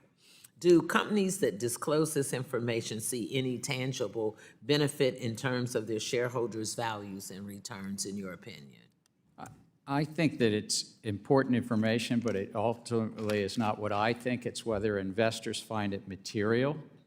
Back to Representative Barr was asking earlier, we have a disclosure system that's about investors and what do they find material to their decision-making, or significant, as the Supreme Court calls it. And that's what's important. In 2020, the Commission actually adopted new updated disclosure rules around human capital, and we've seen some of the experience in the last 3 years of what companies are disclosing. We have heard from investors that many investors that want more specific information than companies are currently disclosing. So that sounds to me like, in my opinion, that it was of some benefit. Let me go to another disclosure in my last seconds on diversity and inclusion. We heard our ranking member open with the value and importance of that. Across a range of studies, research shows that diverse boards lead to improved financial results. For example, companies with the highest level percentage of women board directors outperform those with the least by 53% when it comes to return on equity. Could you talk more about the importance of D&I disclosures, including the benefits of such disclosures can have on companies' overall performance? And what are you all doing to increase the disclosures with D&I? I can say this, I find that just at the SEC, it's very beneficial to have draw from the diverse population across the U.S., and I think it's benefited our agency to have senior leadership from all parts of the American public. In terms of... Gentlelady's time has expired. Thank you. If you want to send something to us in writing about that, I'd appreciate it. The gentleman from Texas, Mr. Williams, is recognized for 5 minutes. Thank you, Mr. Chairman. I want to say thanks to all of you again for coming today. It's important to have you here like this in this forum. Chairman Gensler, the SEC has been issuing rules and regulations at an alarming rate, and the scope of the SEC's regulatory flexibility agenda has been extensive. This has raised concerns across the financial service industry, particularly due to overlapping implementation dates, rule requirements, and compliance periods, which has created uncertainty about how these regulations will intersect and impact one another. So for small businesses, and I chair the Small Business Committee, and I am a small business, there are growing compliance burdens can be especially overwhelming, often stretching their already limited resource and capacity. So, Mr. Chairman, have you consulted with the National Economic Council or the Treasury Department regarding the effects of these numerous new regulatory requirements on millions of investors and retirement savers? And if you have, what feedback have they provided? And furthermore, is the SEC considering the significant resource strains that firms may face when required to implement these rules simultaneously? We put each of our rules out with economic analysis and also a call to small businesses to get their feedback. And we do take it very much into consideration, whether it's from small businesses or if it were a comment from the Small Business Administration, for instance, if they had feedback for us. Or I think you mentioned the U.S. Treasury Department. On a number of our rules, not all of them, on a number of our rules, we go to them in advance, whether it's about the Treasury markets or the capital structure. But we're an independent agency from the U.S. Treasury Department. Okay. Commissioners Peirce or Uyeda, do you have a comment on that? I think we consistently overlook the disproportionate effects on small businesses, and that has been very evident in our failure to use accommodations for small businesses. Occasionally, we give them a little more time, but I think we could do much more. I agree. There is a disproportionate impact on small businesses, and in some cases, there are loopholes that allow us to not consider the effects. For investment advisors, the rules say you have to give special consideration if you have $25 million or less of assets under management. Well, as it stands today, you need to have at least $100 million of assets under management just to register with the SEC. So we conveniently take the position that we don't need to analyze the effects on smaller investment advisors because we don't have them registered with the SEC under this $100 million threshold. All right, thank you. In recent years, the expense of entering U.S. public markets has skyrocketed, which the cost of doubling since the 1990s, and consequently the number of publicly traded companies has plummeted, with many choosing against initial public offerings. So this reduction in IPO activity has diminished investment opportunities and slowed both growth and innovation. Although the SEC tasked with the fostering capital formation, its current regulatory efforts have centered on expanding complex and expensive disclosure requirements rather than tackling the obstacles that companies face in going public. So with over 68 regulatory actions on the agenda, not one directly addresses capital formation, which is key to market accessibility, and instead, the emphasis on more stringent regulations has made U.S. markets less appealing, so further discouraging companies from coming here, particularly small businesses, and from entering the public sector. So Commissioner Peirce, how has the SEC's focus on increasing regulatory and disclosure obligations rather than facilitating capital formation contributed to the decline of the IPO activity and the reduction in the number of U.S. publicly traded companies? You're raising such an important issue because if companies don't go public early in their lives, retail investors have a very difficult time getting access to them.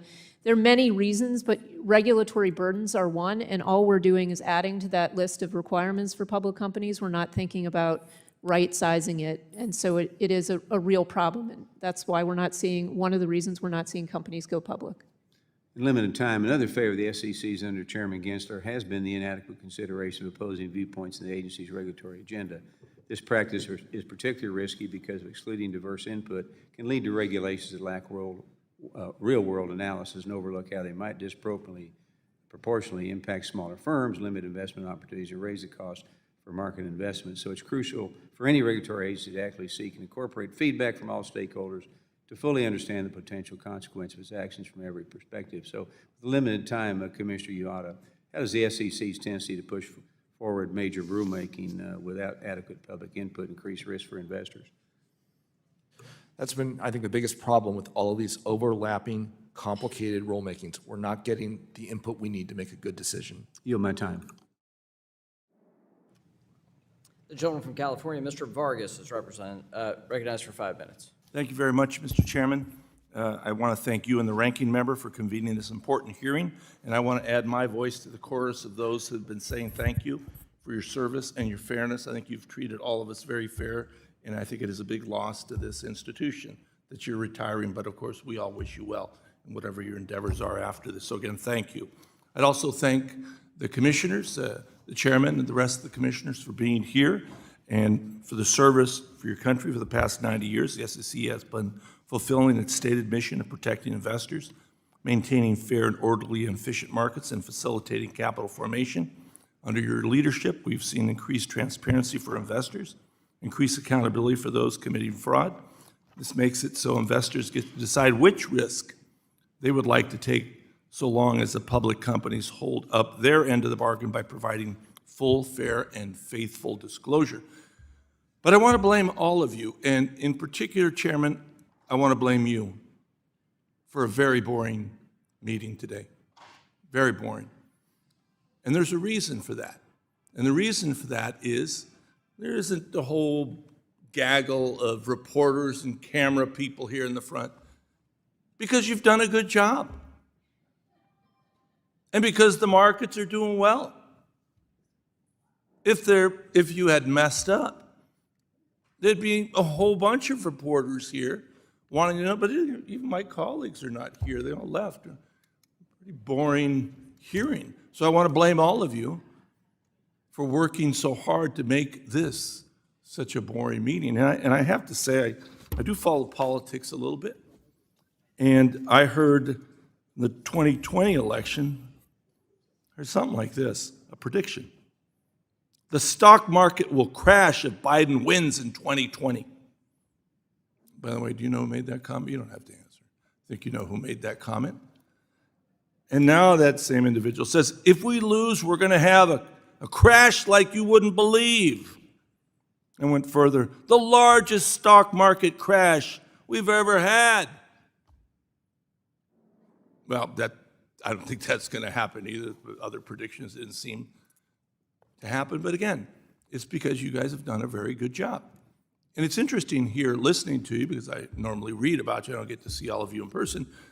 There's a difference of opinion, clearly. And it's well articulated by all of you, and I think that that's healthy.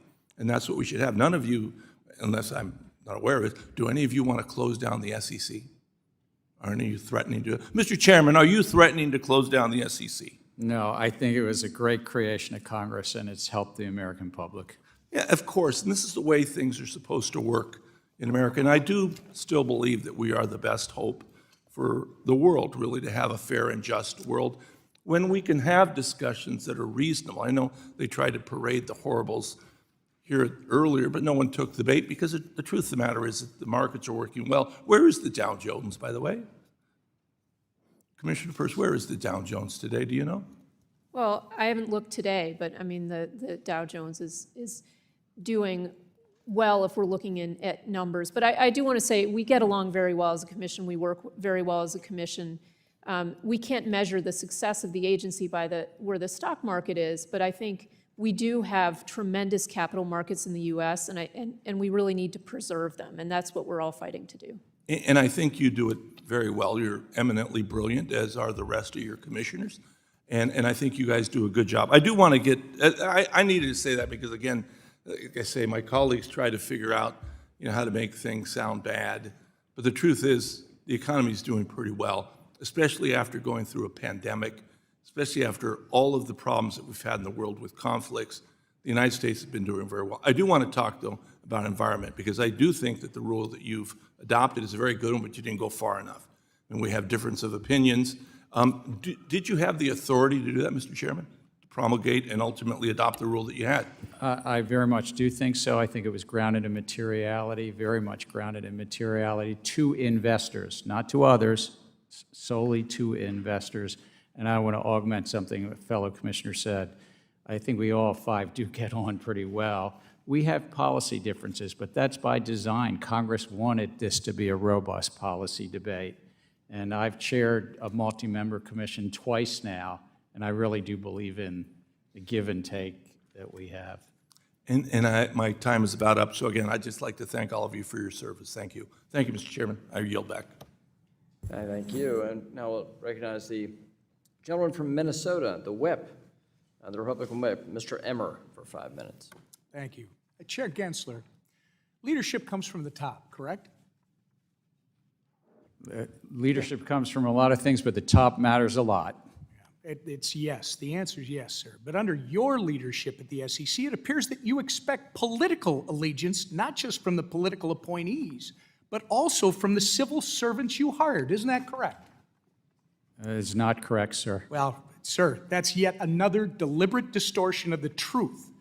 The House has obtained emails between you and your now Director of Training and Markets. He interviewed with you and then sent you a follow-up email reassuring you, sir, that he aligned with your political views. So, that to me seems like you expect political allegiance from the people that you hire as civil servants at the SEC.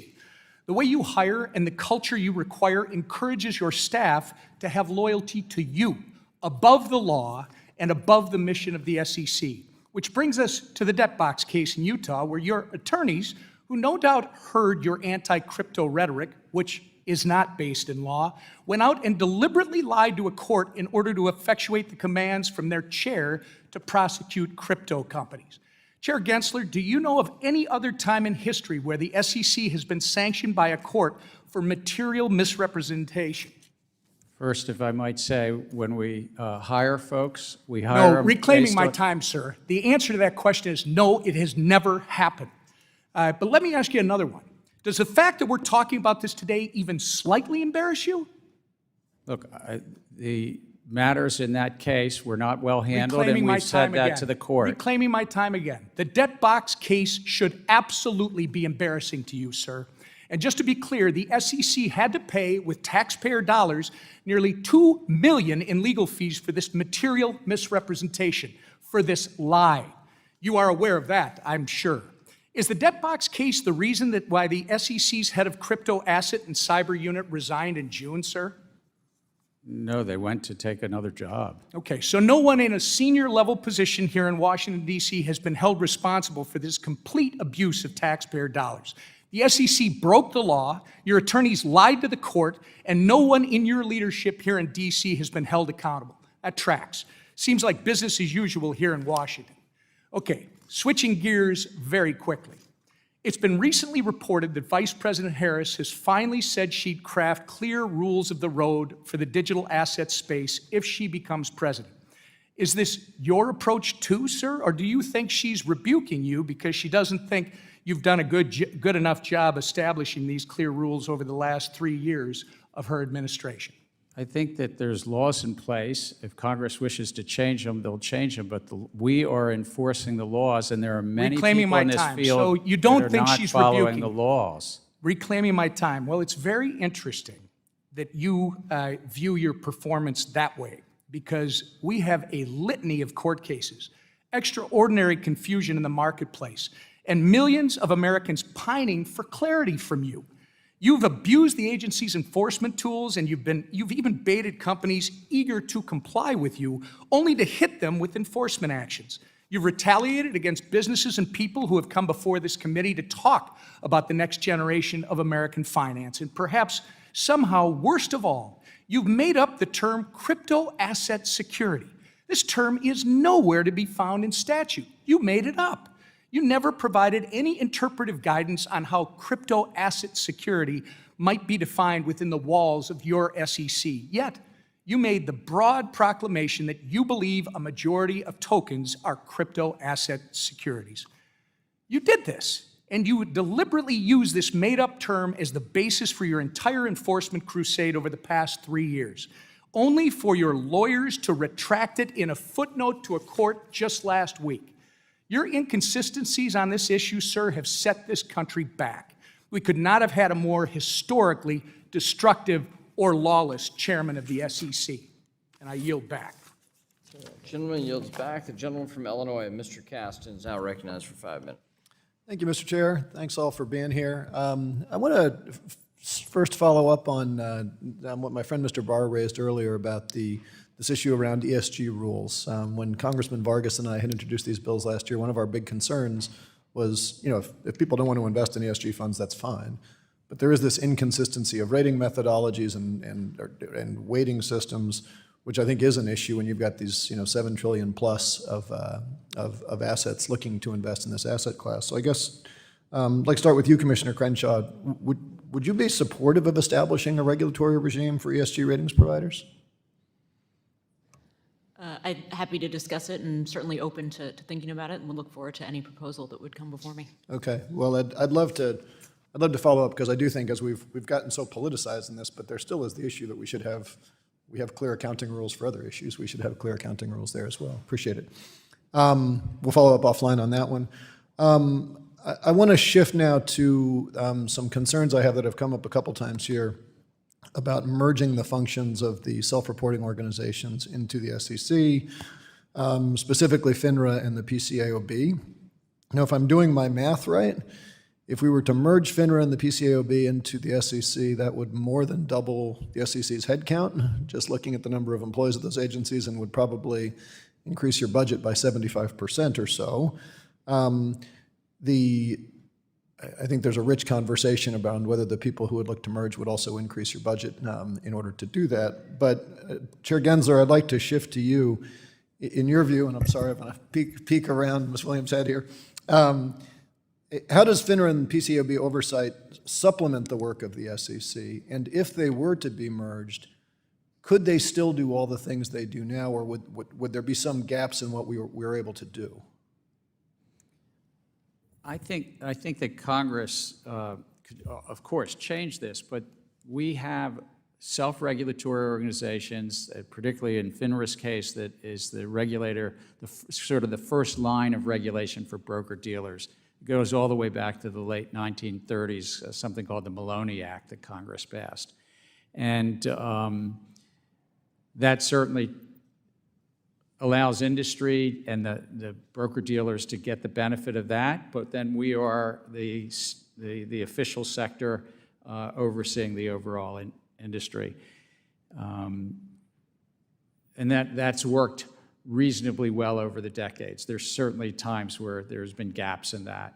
The PCOB, great debates in this Congress 20-some years ago about taking that and moving it into an agency that was done in a trade association. The AICPA used to inspect and set standards for the auditing field, and better to do it in something overseen by this 5-member commission. Again, Congress could change that, but I think that too has its benefits to be outside of the agency. And I'm not asking you to opine on whether we could do it, but it seems to me that, as outside organizations, FINRA has private enforcement mechanisms if broker-dealers are violating the rules. I don't think you'd have that ability if you came in, right? If they were inside the SEC, could you still do private enforcement, or would you have to, subpoena information? Could you take the fifth? No, we'd have to follow federal law and do things in a way. Exactly. So essentially, bringing them in would make them weaker as institutions. I think it would.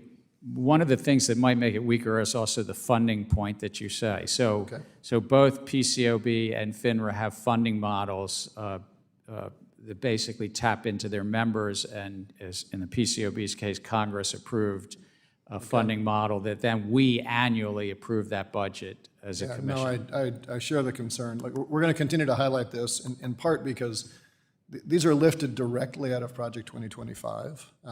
This idea that we should weaken organizations, we should put them in places where others are involved. And I'd like to unanimous consent to enter into the record President Trump's right-wing policy map called Mandate for Leadership, the Conservative Promise. Without objection or general leave. So thank you. We'll bring that in. And again, the concern, we've seen a lot of proposals that are lifted straight out of that, from UDAP hearings, eliminating CFPB funding, and indeed weakening the SEC. And I want to make sure that we address those issues and understand the importance of investor protection. So thank you all for doing what you do, for being here, and I yield back. Gentleman yields back. The gentleman from Georgia, Mr. Loudermilk, is now recognized for 5 minutes. Well, thank you, Mr. Chairman. Thank you all for being here. It's a historic moment to have everyone here together. Unfortunately, we only get 5 minutes apiece. I think we could sit here for a couple of days to explore some things. If any of you have followed any of my previous questioning, you know that my greatest concern is the consolidated audit trail from a constitutionality, cost, and vulnerability standpoint. Someone who spent almost 30 years in the IT sector. The fact is, it's not if you're going to get hacked, but when, and you have to have that mentality if you're ever going to be safe. However, I want to first address what I think may be some misunderstandings that some in the market have over CAT. Unlike the overwhelming majority of the people that contact me that are opposed to CAT, there is a group out there that are in favor of it. And I would like to, Commissioner Uyeda, maybe start with you if you could just answer really yes and no to get my understanding and maybe clarify some misconceptions that others have out there. And so first question is, does the commission ever plan to make the Consolidated Audit Trail Transaction Database available to the public? There is no current plan to make it available to the public. Do you conceive that it ever would be made public? It could be. That'd be up to a future commission. Okay. What about the Customer Account Information System database containing the sensitive PII? Will that ever be made public? Not presently. Okay. The answer concerns me greatly, that it isn't an absolute no, as you can understand. Yes or no, will the public be able to obtain CAT PII via Freedom of Information Act request? There are a number of exemptions that might be applicable, but that is not fully resolved or clear. So you're saying it's possible that through FOIA, you could get personal identifiable information on somebody who buys a single stock? There's a trade secret exemption, but again, I don't know. I'm not a FOIA expert, so Okay. I don't know and can't give you the absolute assurance that you may be looking for, that it cannot be accessed by someone filing a FOIA request. Oh, my concerns of CAT are growing. Would removing PII in the CAT affect whether a CAT reporting firm is required to indicate that it is using the reg show market maker exception under SEC Rule 13F-2? I don't think it would have any effect. Okay. So in other words, removing PII from CAT collection wouldn't seriously impede short sale data collection? That's correct. Okay, thank you. I'll move on to some other little more open-ended questions in the time I have. Commissioner Peirce, the Consolidated Audit Trail is set to become the largest repository of retail investor information ever recreated. It will be a prime target for cyber criminals, and once breached, will yield the personal financial information and identity of every American who even has a share of stock. Knowing that a breach of the CAT is a matter of when, not if, we still refuse to amend the CAT to remove retail investor PII. So in 2019, you stated that the information collected by the CAT will be so vast that it will be hard to protect from cyber criminals and state-sponsored hackers. Commissioner Peirce, have your concerns about the CAT changed at all? They've only grown because we have a data security amendment we proposed, but we haven't finalized. So I have even greater concerns than I had back then. Well, thank you. We share those concerns. Could the commission identify and stop market manipulation without CAT? We did it for many years without CAT, so yes. Okay. Do the beliefs of storing investor PII in a centralized system, even if encrypted, outweigh the risks? Absolutely. All right, thank you. Chairman Gensler, I want to ask you specifically about the personal identifiable information being collected under CAT. Do you share Commissioner Peirce's concern about the CAT's cyber vulnerabilities? I share the views, but I also want to say the answers to your first three questions were no, no, and no. We can't release that information under FOIA. Okay. There's earlier questions. Well, thank you for that. It doesn't relieve my concerns over CAT, but the fact that it may be considered being made public at some point. No. Because, and this is my concern, then you just open the door for the Chinese to log in. I see my time has expired, and thank you. I yield back. The gentlewoman from Texas, Ms. Garcia, is recognized for 5 minutes. Thank you, Mr. Chairman, and thank you to all the commissioners for being here. And Mr. Chair, it's good to see you again. And first, I want to thank you personally for all the ongoing dialogue that we've had with your office regarding language access and financial literacy. You know firsthand how fraudsters and bad actors target vulnerable communities, and that's what I'm going to talk about this morning. One way to combat fraud is to educate every American about how to safeguard their money and how to invest. This is especially important as invested in stocks has become so easy that it's as simple as a video game, it seems, because it's so accessible now through our phones. Chairman Gensler, as of today, are there fraud tutorials in consumer resources available in different languages other than English on your investor.gov? I believe that there are in Spanish and in English, but I'll have to confirm what other languages, but No, you're correct. That's what I'm being told. I just wanted to confirm that. Okay. Are you working on adding other languages? I mean, we're such a diverse United States of America. I think I'd like to get back to you. Yes, I think we ought to try to do that, but it's also about resource constraints and the like. Right. Well, I'm hopeful that you can continue headed in that direction, because I think as as it becomes easier to do, more people will try to do it. And if people don't understand in their own language the consequences of their investments, they're just going to end up getting in trouble. So thank you. And what strategies have you taken to best educate our older populations? Because as I think you and I have discussed also how seniors are becoming to be a target for a lot of these, especially through the phone, what I call scams. No, I think that's a good word. And there's a lot of affinity fraud, not just targeting older population, but different parts of our community, so-called affinity fraud, and we do chase after that. And some of that's also in the crypto field to bring this all back together as well. What we do is investor education. We try to reach out. We work with communities to try to get that word out. Well, thank you. I think it's just as we spend time worrying about small businesses, we need to worry about the small consumer. And that's the point I wanted to make this morning. Commissioner Lizárraga, as investment becomes more accessible, it's important to keep these communities in mind as we work to protect investors. Not long ago, reports came out across the country about Bitcoin ATMs strategically located in communities like mine that include working class Americans, immigrants, limited English proficiency speakers, and the underbanked. Consumers may find it convenient, but we end up with issues and as I said earlier, scams.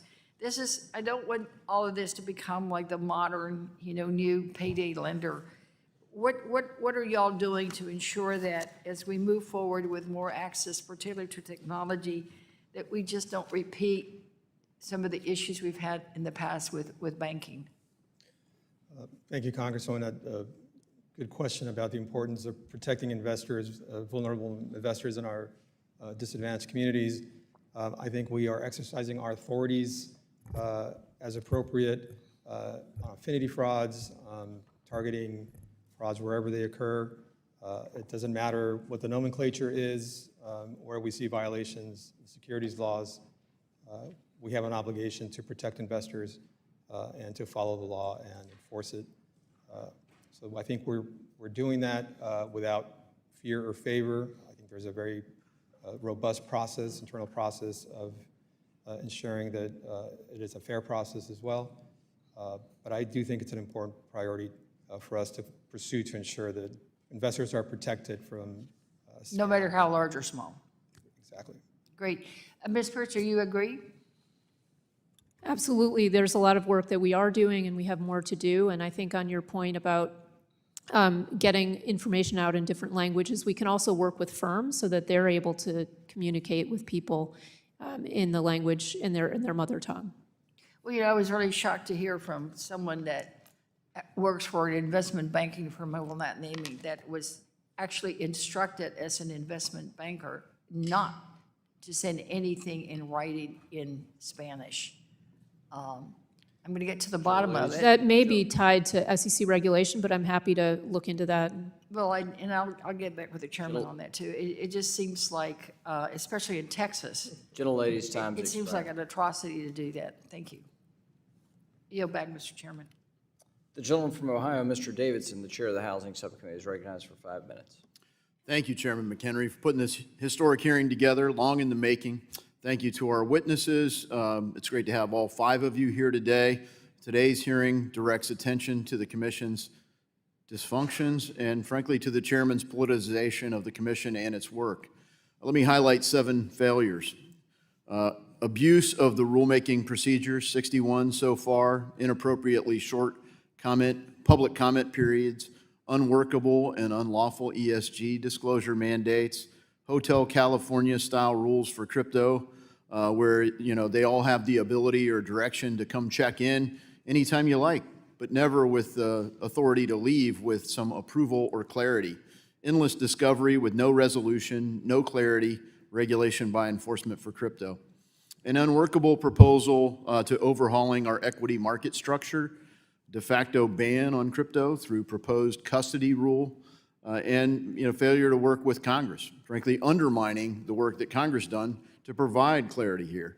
So as many of my colleagues have done today at this hearing, the courts have, even the DOJ, have highlighted severe mismanagement. The list goes on, but unfortunately, I do have limited time. Commissioner Peirce, would you say that the SEC's rulemaking and enforcement agenda reflects the priorities of the commissioners as a whole, or has the commission become an extension of Chairman Gensler's agenda? The agenda is the chairman's agenda. Do you guys have collaboration? I mean, I saw one of the commissioners today look like it might be the first time he was asked his opinion on something, just expected to ratify whatever Chairman Gensler throws out there. I mean, I think the issue is that Chair Gensler has a lot of ideas that he's trying to move forward on, and there are other things that I think we should be spending our time on that we're not spending our time on. And so I think that's the nature of some of our disagreements. Problems being left unsolved. I appreciate you for highlighting many of them. My concern is just that by taking the world's best capital markets, I mean, we don't even have 5% of the world's GDP, but we have over 50% of the world's invested capital. We're taking something that works pretty well, that needs clarity and oversight to continue. Instead, we're working with a declared war by Secretary Warren and other Gary Gensler allies to undermine our capital markets and some of the most innovative companies out there. For that reason, I propose the SEC Stabilization Act as a structural reform to deal with our Gary Gensler problem, but also with the structural challenges at the SEC that highlight it can be exploited by bad actors. One of the areas that I want to highlight is special purpose broker-dealers. Commissioner Peirce, do you believe that a special purpose broker-dealer process could provide a first step towards broker-dealers handling tokenized securities? I mean, at the time that it came out, I said it could be a baby step, but that was 4 years ago, and this baby's not walking yet. So I'm not as optimistic as I was back then. Yeah, I'm concerned as well, and it kind of creates a separate path where some of Chairman Gensler's friends and allies could get special permission and the rest of the market be excluded. For each commissioner, maybe we'll start down there with you, Mr. Uyeda. Have you or any member of your staff been instructed by the SEC staff to direct or otherwise ask FINRA to avoid approving broker-dealer applications with crypto assets? No, I have not. Commissioner Peirce? No, but TM is, our Trading and Markets Division is the one that interacts with FINRA. So it's, I mean, the issue is that there's a cultural, there's clear messaging from the SEC that we're not trying to move the crypto industry forward, and that's reflected in this as well. Thank you. Commissioner? No. No, and I think I might disagree a little bit with the clear messaging point from Commissioner Peirce on the clear direction.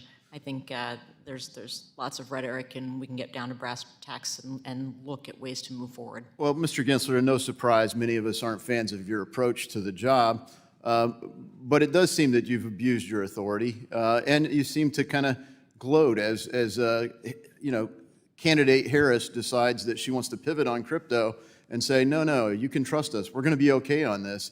It seems like you're gloating. I'm still here. I'm not going anywhere. The war on crypto goes on. So as you highlighted, you meet with the chairman of the Federal Reserve regularly. Do you guys discuss things like Operation Choke Point 2.0, the way to block and restrict market certainty for crypto-affiliated firms? I've never heard that term, and I'd also want to say half of the rules that we've adopted, 42 rules, half of them have actually been bipartisan. Some of the work's been good, but a lot of it's been bad. Last question, Commissioner Uyeda. What would it take to allow distributed ledger to be the official record of ownership for tokenized securities? If you could respond in writing, that'd be good, because my limited time has expired. I yield. Gentleman yields. We'll now go to the gentleman from New York, Mr. Torres, for 5 minutes. Thank you, Mr. Chair. Mr. Gensler, suppose I were to sell you a Yankee ticket and tell you that the Yankee ticket could appreciate in value and could be resold at a profit in the secondary market. And as is the case with all sports tickets, suppose the proceeds from the sale of the Yankee ticket goes toward paying for the Yankee game. By selling you the Yankee ticket, am I entering into an investment contract with you and therefore conducting an unregistered security offering? I appreciate the question. I don't know all the facts and circumstances, but I don't think so. I know where we're headed here, Representative, but I don't think so in that Yankee. So a Yankee ticket is not, and why is a Yankee ticket not a security? Well, it's really a question, and the courts have been clear on this, is the offer and sale. Specifically with a Yankee ticket, though, when you're buying a Yankee ticket, what are you purchasing? You're buying. Access to a Yankee game, is that fair to say? I understand. It's been a while since I went to a Yankee game, but Fair enough. that's. You're welcome to a Yankee game. I used to live in New York, and my three daughters were all born in New York. So in the Stoner Cats case, the creators were selling an NFT that offered access to an animated web series. From the standpoint of federal securities law, is there a legal difference between buying a Yankee ticket that offers you the experience of a Yankee game and buying an NFT that offers you the experience of an animated web series? Again, I don't want to comment on any one specific. Well, it was a settlement, it's a fait accompli. It's not an ongoing litigation. You can comment on it. But it's about how is something offered and sold, and is it offered and sold as an investment contract? Or are individuals looking to a common enterprise anticipating profits based on the efforts? Well, I'm familiar with the definition, and you're avoiding the question. See, here's the danger I see with the Gensler theory of investment contracts. It's right? actually the Supreme Court's theory of investment Well, your idiosyncratic interpretation of the Supreme Court's theory. The expectation or promise that an object could appreciate in value or that an object could be sold at a profit in the secondary market, that expectation or profit could be retrospectively attributed to just about any collectible or any consumer good or any piece of art or any piece of music. The trouble with the Gensler theory of investment contracts is that it's so open-ended that it lacks anything resembling a limiting principle. It blurs the line between collectible and security, between art and security. Ms. Crenshaw, does requiring artists and musicians to register art and music with the Securities and Exchange Commission raise a First Amendment concern? I'm not a First Amendment expert, but I would think the only thing that have to be registered with the Securities and Exchange Commission are securities. And so that's what I would look to determine whether they have to register with us. Now, in the Stoner Cats case, the SEC not only prohibited the creators from selling NFTs, the SEC ordered the creators to destroy the NFTs. Does the destruction of artistic expression by government fiat raise a First Amendment concern? Again, You're not a First Amendment expert? I'm not a First Amendment expert. Do you think artistic expression is protected under the First Amendment? Do you need to be a First Amendment expert to answer that question? I think the ins and outs of First Amendment law are actually very nuanced, so I would not want to opine. Do you on think the SEC has an obligation under the First Amendment to take care not to have a chilling effect on artistic expression on the blockchain? I think we can work together to advance the interests of the industry, and I think our markets are the highlight of the world because of the laws that have been in place for 90 years. You're not answering my question. In a September 12th court filing, the SEC had to apologize for using a term it invented out of thin air, digital asset security.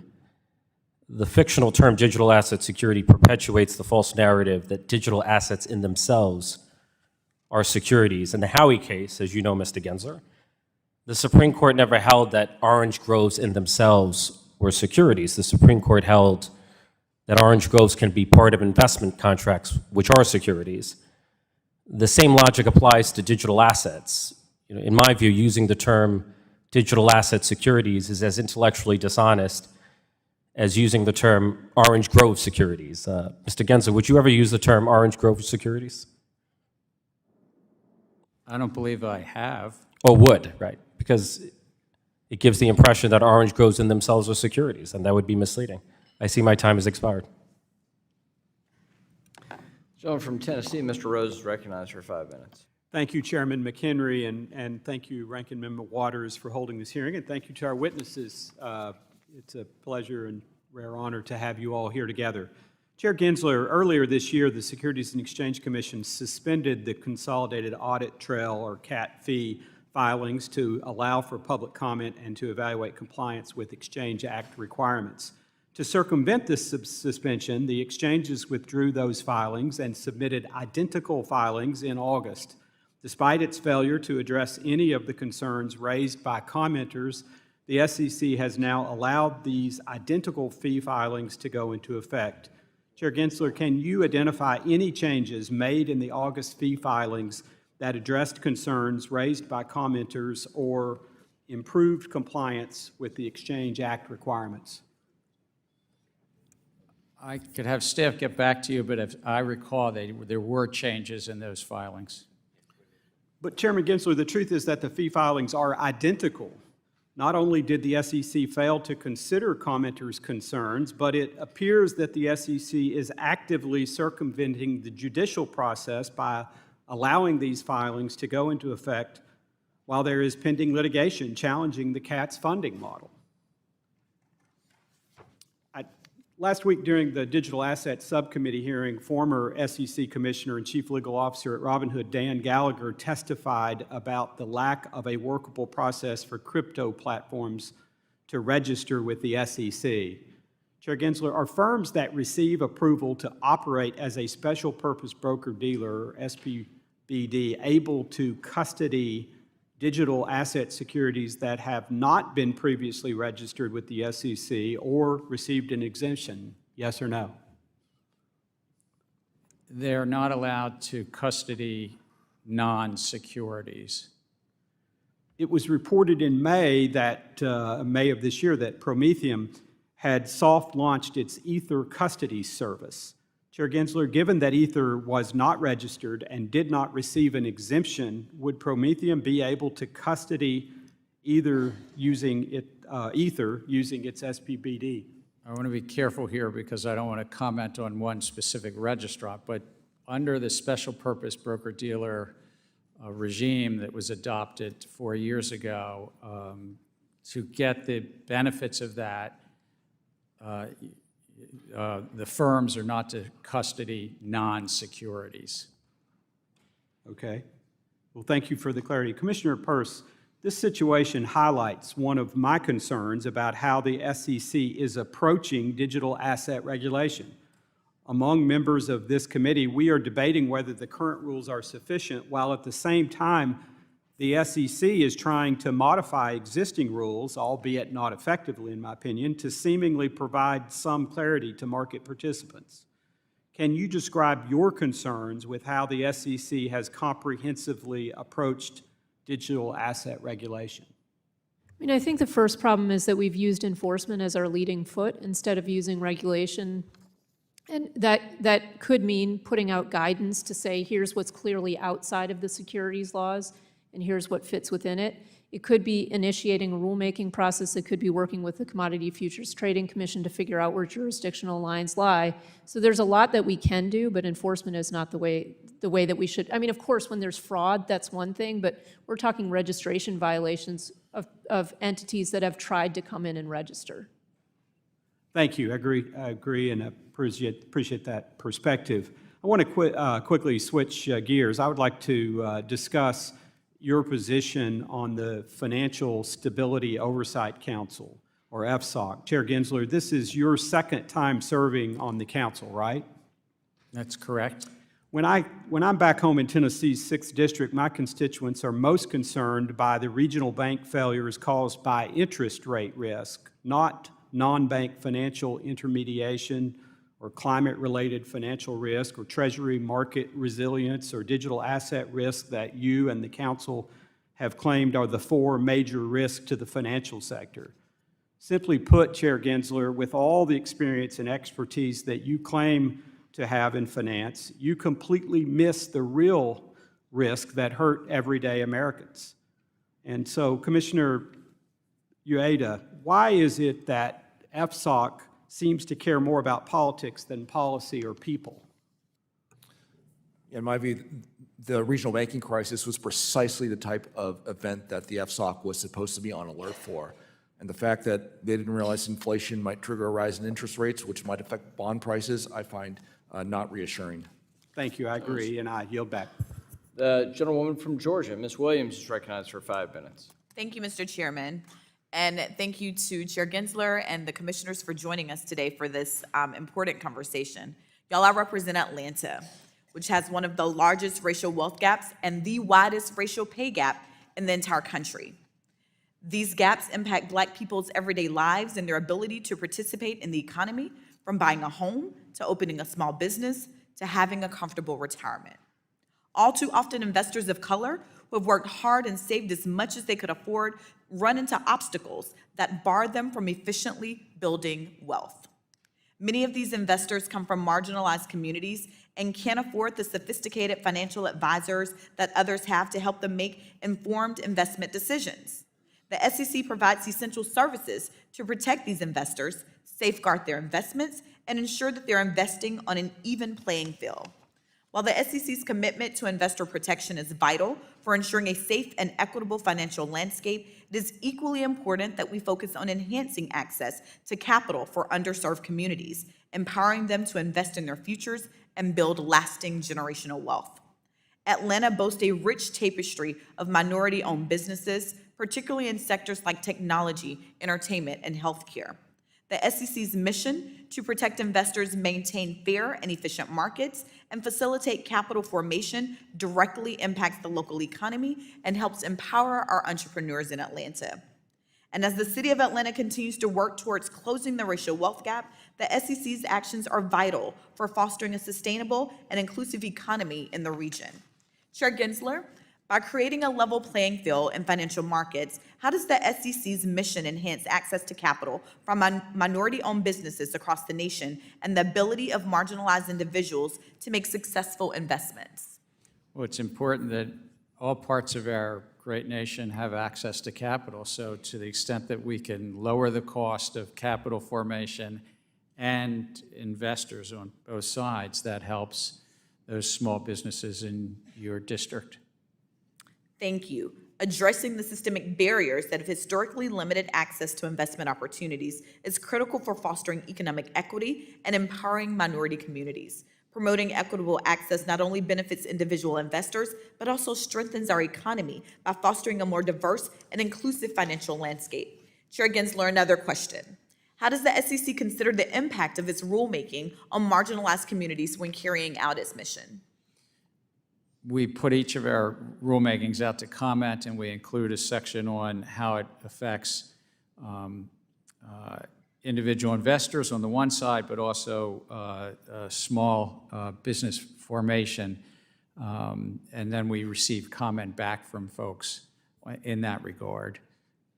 So in the pursuit of a more equitable financial system, it is essential for regulatory bodies like the SEC to consider values of diversity, equity, and inclusion within their frameworks.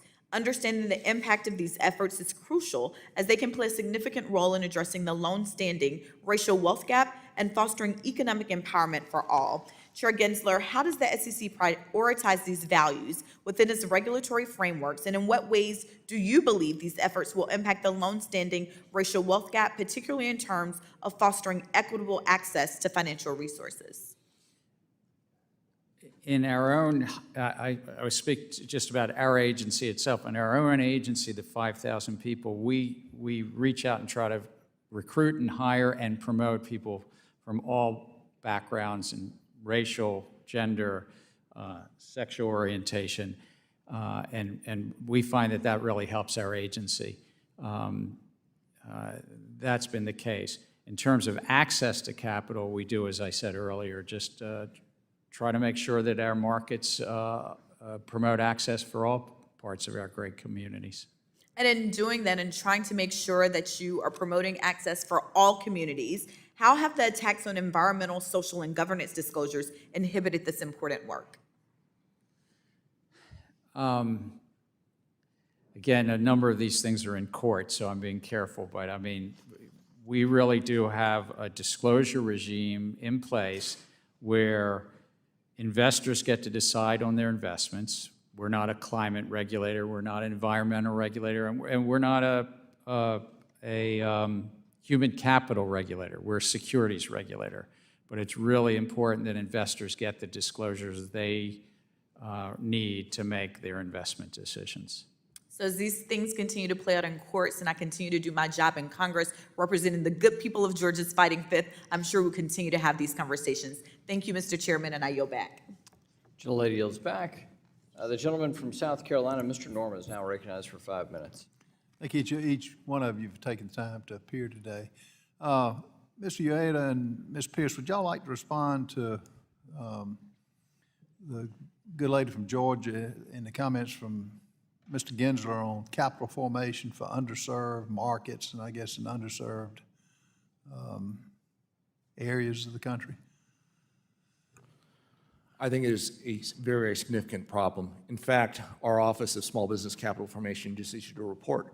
78% of all small business owners said they have problems finding capital. We need to make sure that we've got capital formation on our agenda, and we're thinking about how to provide that capital to those new entrepreneurs and innovators. By saying a shortage of capital, what's causing that and how are you going to fix it? We have a very complicated system for raising capital, both on the equity and debt side. What has powered our markets has been the fact that we can raise equity capital. However, there are a lot of traps for the unwary and footfalls in our complicated capital raising system. We do not, you should have a system where there's $1,000 an hour lawyers that you need to consult before you can raise, say, $1.5 million in equity capital. That's outrageous. How do you fix that? How can we nix that? Well, we can simplify a lot of things. We have a very basic rule, which is when raising money, don't lie, cheat, or steal. For many of these small offerings, I think that's the only rule you need. How do you enforce that? We have an enforcement division, and we routinely take enforcement actions against those who misappropriate funds in a securities offering, or who lie about their financial status, or who have false and misleading projections. But how do you curb back the $1,000 per hour lawyers to cut that out? That's not making a loan. That's not making capital available. Now, I guess they've got the expertise, but that's one good example of a cure that needs to be found. Yeah, it's simplifying our rule book to make it very easy for a knowledgeable, well-intended entrepreneur to be able to follow the rule without having to hire the $1,000 an hour lawyer. Ms. Peirce, do you have any comment? Yeah, I mean, I think there are a couple concrete proposals in addition to the simplification. We could work on finders regulations. We could work on a micro offering exemption, which would be just a pared back. You can raise $500,000 with no strings attached, except for don't lie, cheat, or steal. And we could work on expanding the accredited investor definition so that it doesn't turn only on how wealthy you are, which I think has been a real problem for people who don't have a lot of rich friends. They can't find someone to invest, and so there are other ways we could expand the accredited investor definition. You may want to follow that, don't lie, cheat, or steal for Congress too, which is kind of a tall order. Mr. Gensler, I was just looking over some of the statistics. The first 30 months of your tenure, you proposed 52 new rules. By contrast, Chairs Clayton and White proposed 35 and 28 new rules over the same period. Less than a fifth of the proposals are tied to any statute or any type mandate. Can you address this? I can get specific, more specific if you need me to. No, that's good. I mean, we've adopted 42 rules. I think Chair Clayton did about 60 or 65 in his 4 years. So, but I'm talking about the 30 months. I'm talking about the 30 months. No, I understand. But I think that it's really important that we have had success updating our rules around corporate governance, that insiders now, if they want to sell their securities, have to wait 3 months and have a plan in place so that they're not trading on inside information. I think it's really important that we updated our rules to, if you sell your securities on a Monday, you get your cash on a Tuesday. You don't have to wait 2 days. I think it's important that we updated our rules, that you get a privacy notice if your broker-dealer or investment advisor gets hacked and your PII is stolen, that for the first time we'll have a federal standard that investors get that information. I'm very proud of the record that what we've accomplished. Chairman McHenry mentioned, letters have been sent from this committee and others, a lot of letters. And particularly on the SEC proposal on the PDAs, the predictive data analytics. We've yet to hear an answer back about how is that protecting the investor? And I've got 4 seconds, but. I think it does because there can be an inherent conflict. You need to put the investor ahead of the investment advisor and not the other way around. Thank you. Yield back.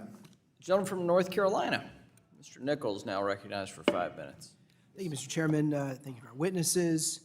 Chair Gensler, to you, your open hostility towards digital assets is hurting consumers and setting the U.S. behind the rest of the world. It's also hurting the Biden-Harris administration. You've single-handedly undermined the administration on Web3 issues with your war on digital assets.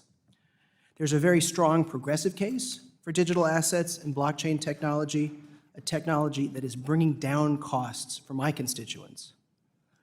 This year, crypto policy has received strong bipartisan support, with 71 Democrats joining Republicans in support of FIT 21, our digital asset market structure bill. Unfortunately, you haven't received our message. The 52 million Americans who own crypto watch the SEC under your leadership, Chair Gensler, in shock and disbelief that you continue to treat their investments as illegitimate, undermining their efforts to save for retirement and build innovative blockchain technologies that could drive our economy into the future. Now on to Vice President Harris. Just over the weekend, Vice President Harris made big news, announcing a policy reset from the current administration on digital assets, putting her in line with the bipartisan majority in Congress on this issue. I'd also agree with Whip Emmer that when you read between the lines, this is certainly a rebuke of your leadership at the SEC. I'd like to get a yes or no answer from everybody here, starting with Commissioner Crenshaw. Yes or no? Do you agree with Vice President Harris, her statement that the U.S. should encourage innovative technologies like digital assets while protecting investors and consumers? Yes or no? Yes. Yes. Yes. Yes. Yes.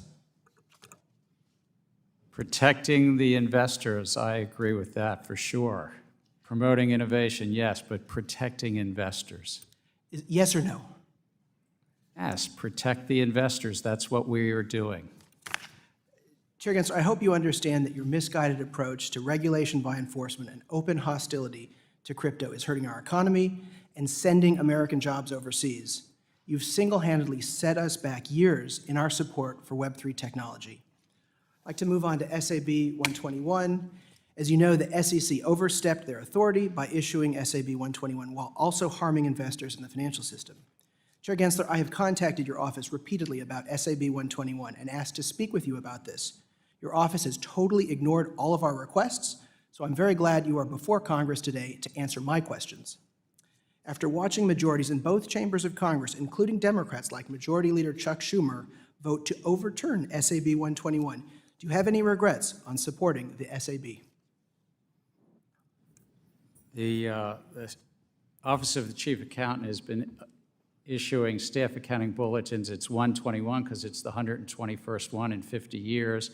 Public companies were asking questions about how to account for crypto and is it a liability? And what we found is bankruptcy after bankruptcy, and FTX and Terraform and Celsius and Voyager, bankruptcy court after bankruptcy court has said it's a liability of the company. So I think the accounting that the staff bulletin put out helped public companies understand that. Thank you. The Government Accountability, a nonpartisan independent agency, was very clear. You lost. The SEC was wrong to skirt around Congress by issuing SAB 121. You're actually making the digital asset ecosystem less safe. Yes or no, Chair Gensler, will you commit to rescinding SAB 121 today? No, it's good accounting bulletin that's out there, and if somebody comes in and works with the Office of Chief Accountant in a consultative matter where it is bankruptcy remote, and a number of banks and broker-dealers have done this, where if they're holding the customer funds and it truly is the customers, it's truly the remote from bankruptcy, reclaiming my time since that it's not a limited here, Chair liability. Gensler, Yes or no, do you believe that the one purpose of a SAB is to provide all market participants with the same information to level the playing field? Yes or no? There's been 120 of them. It helps the public companies. It's just speaking to public companies on how to account for emerging issues. Instead of recognizing your failure and rescinding the guidance, the OCA has worked with certain banks to remedy the issue behind closed doors. Do you believe this opaque process really levels the playing field for all market participants? Is this process as clear and transparent as possible? I do not believe so.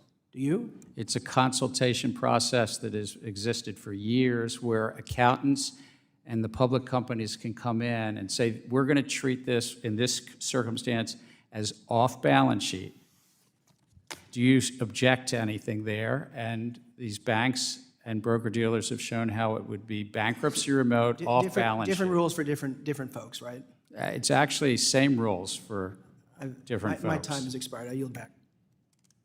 The gentleman from Pennsylvania, Mr. Muser, is recognized for 5 minutes. Thank you, Mr. Chairman. Thank you to our witnesses. During this administration, many believe the SEC has rushed into sweeping rule changes without properly engaging with industry, other regulators, or the public. Why is the SEC pushing reforms without proving they are necessary is a frequent question that we get. The custody rule was withdrawn after regulatory objections, and the predictive data analytics rule was scrapped due to public backlash. Yet the SEC continues pressing forward, planning to finalize equity market structure rules without waiting for critical Rule 605 data. If implemented, these rules could introduce volatility and possibly harm investors. So, Chairman Gensler, good to see you. Why is the SEC rushing these equity market structure changes without waiting for updated 605 trading data? Good to see you as well. We put forward a number of rules. I'm very proud that last week this commission unanimously voted in, first time in 20 years, changes in the national market system that I think will lower cost in the system, allowing market makers to quote stocks in a tighter bid-ask spread. This is relieving or relaxing a restriction that was put in the market 20 years ago and lowering the costs in the markets. I think the data that you're talking about for individuals to get better execution quality data is important, but was addressing a separate matter. It was about individual investors getting better data. But I think that it was time to move forward and update these rules, these 20-year-old rules. Volume in the market had gone up fourfold. A lot had changed in the 20 years. Okay, but getting the rules right, using the current data is more important than just updating, you would say. Well, it's also important that the data was for individual investors to compare and contrast their broker-dealers.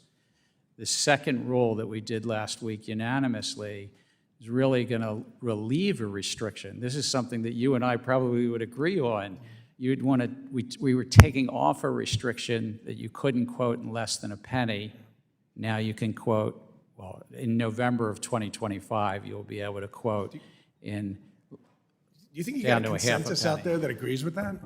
I'm sorry? Do you think you have a consensus out there that agrees with your conclusion and assessment?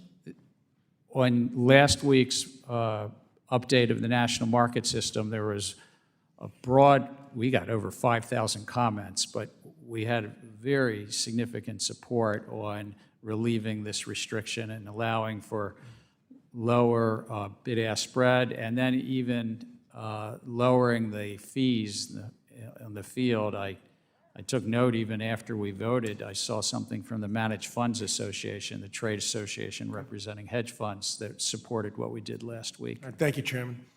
Commissioner Peirce, do you believe the SEC has addressed the industry and public concerns over the equity market structure rules, especially given some of the lack of the updated data from the 605 market data? I mean, I think the point that you're making is a really important one. I did support last week's rule because I think it's a net beneficial rule, but one of the things that I wanted us to do is to build into that a way to go back and make sure it's doing what we intended and not having adverse effects. But we proposed a whole set of equity market structure rules that will remake the markets if we go forward with them. And what people have been telling us is you need to slow down. Our markets work quite well. And so if you're going to make a change, take a breath, get the data you need, get the public input you need, have the roundtables you need, and then move forward. And so I do worry that we're rushing forward with equity market structure changes. Good. And the volume pricing rule, does it solve a market problem that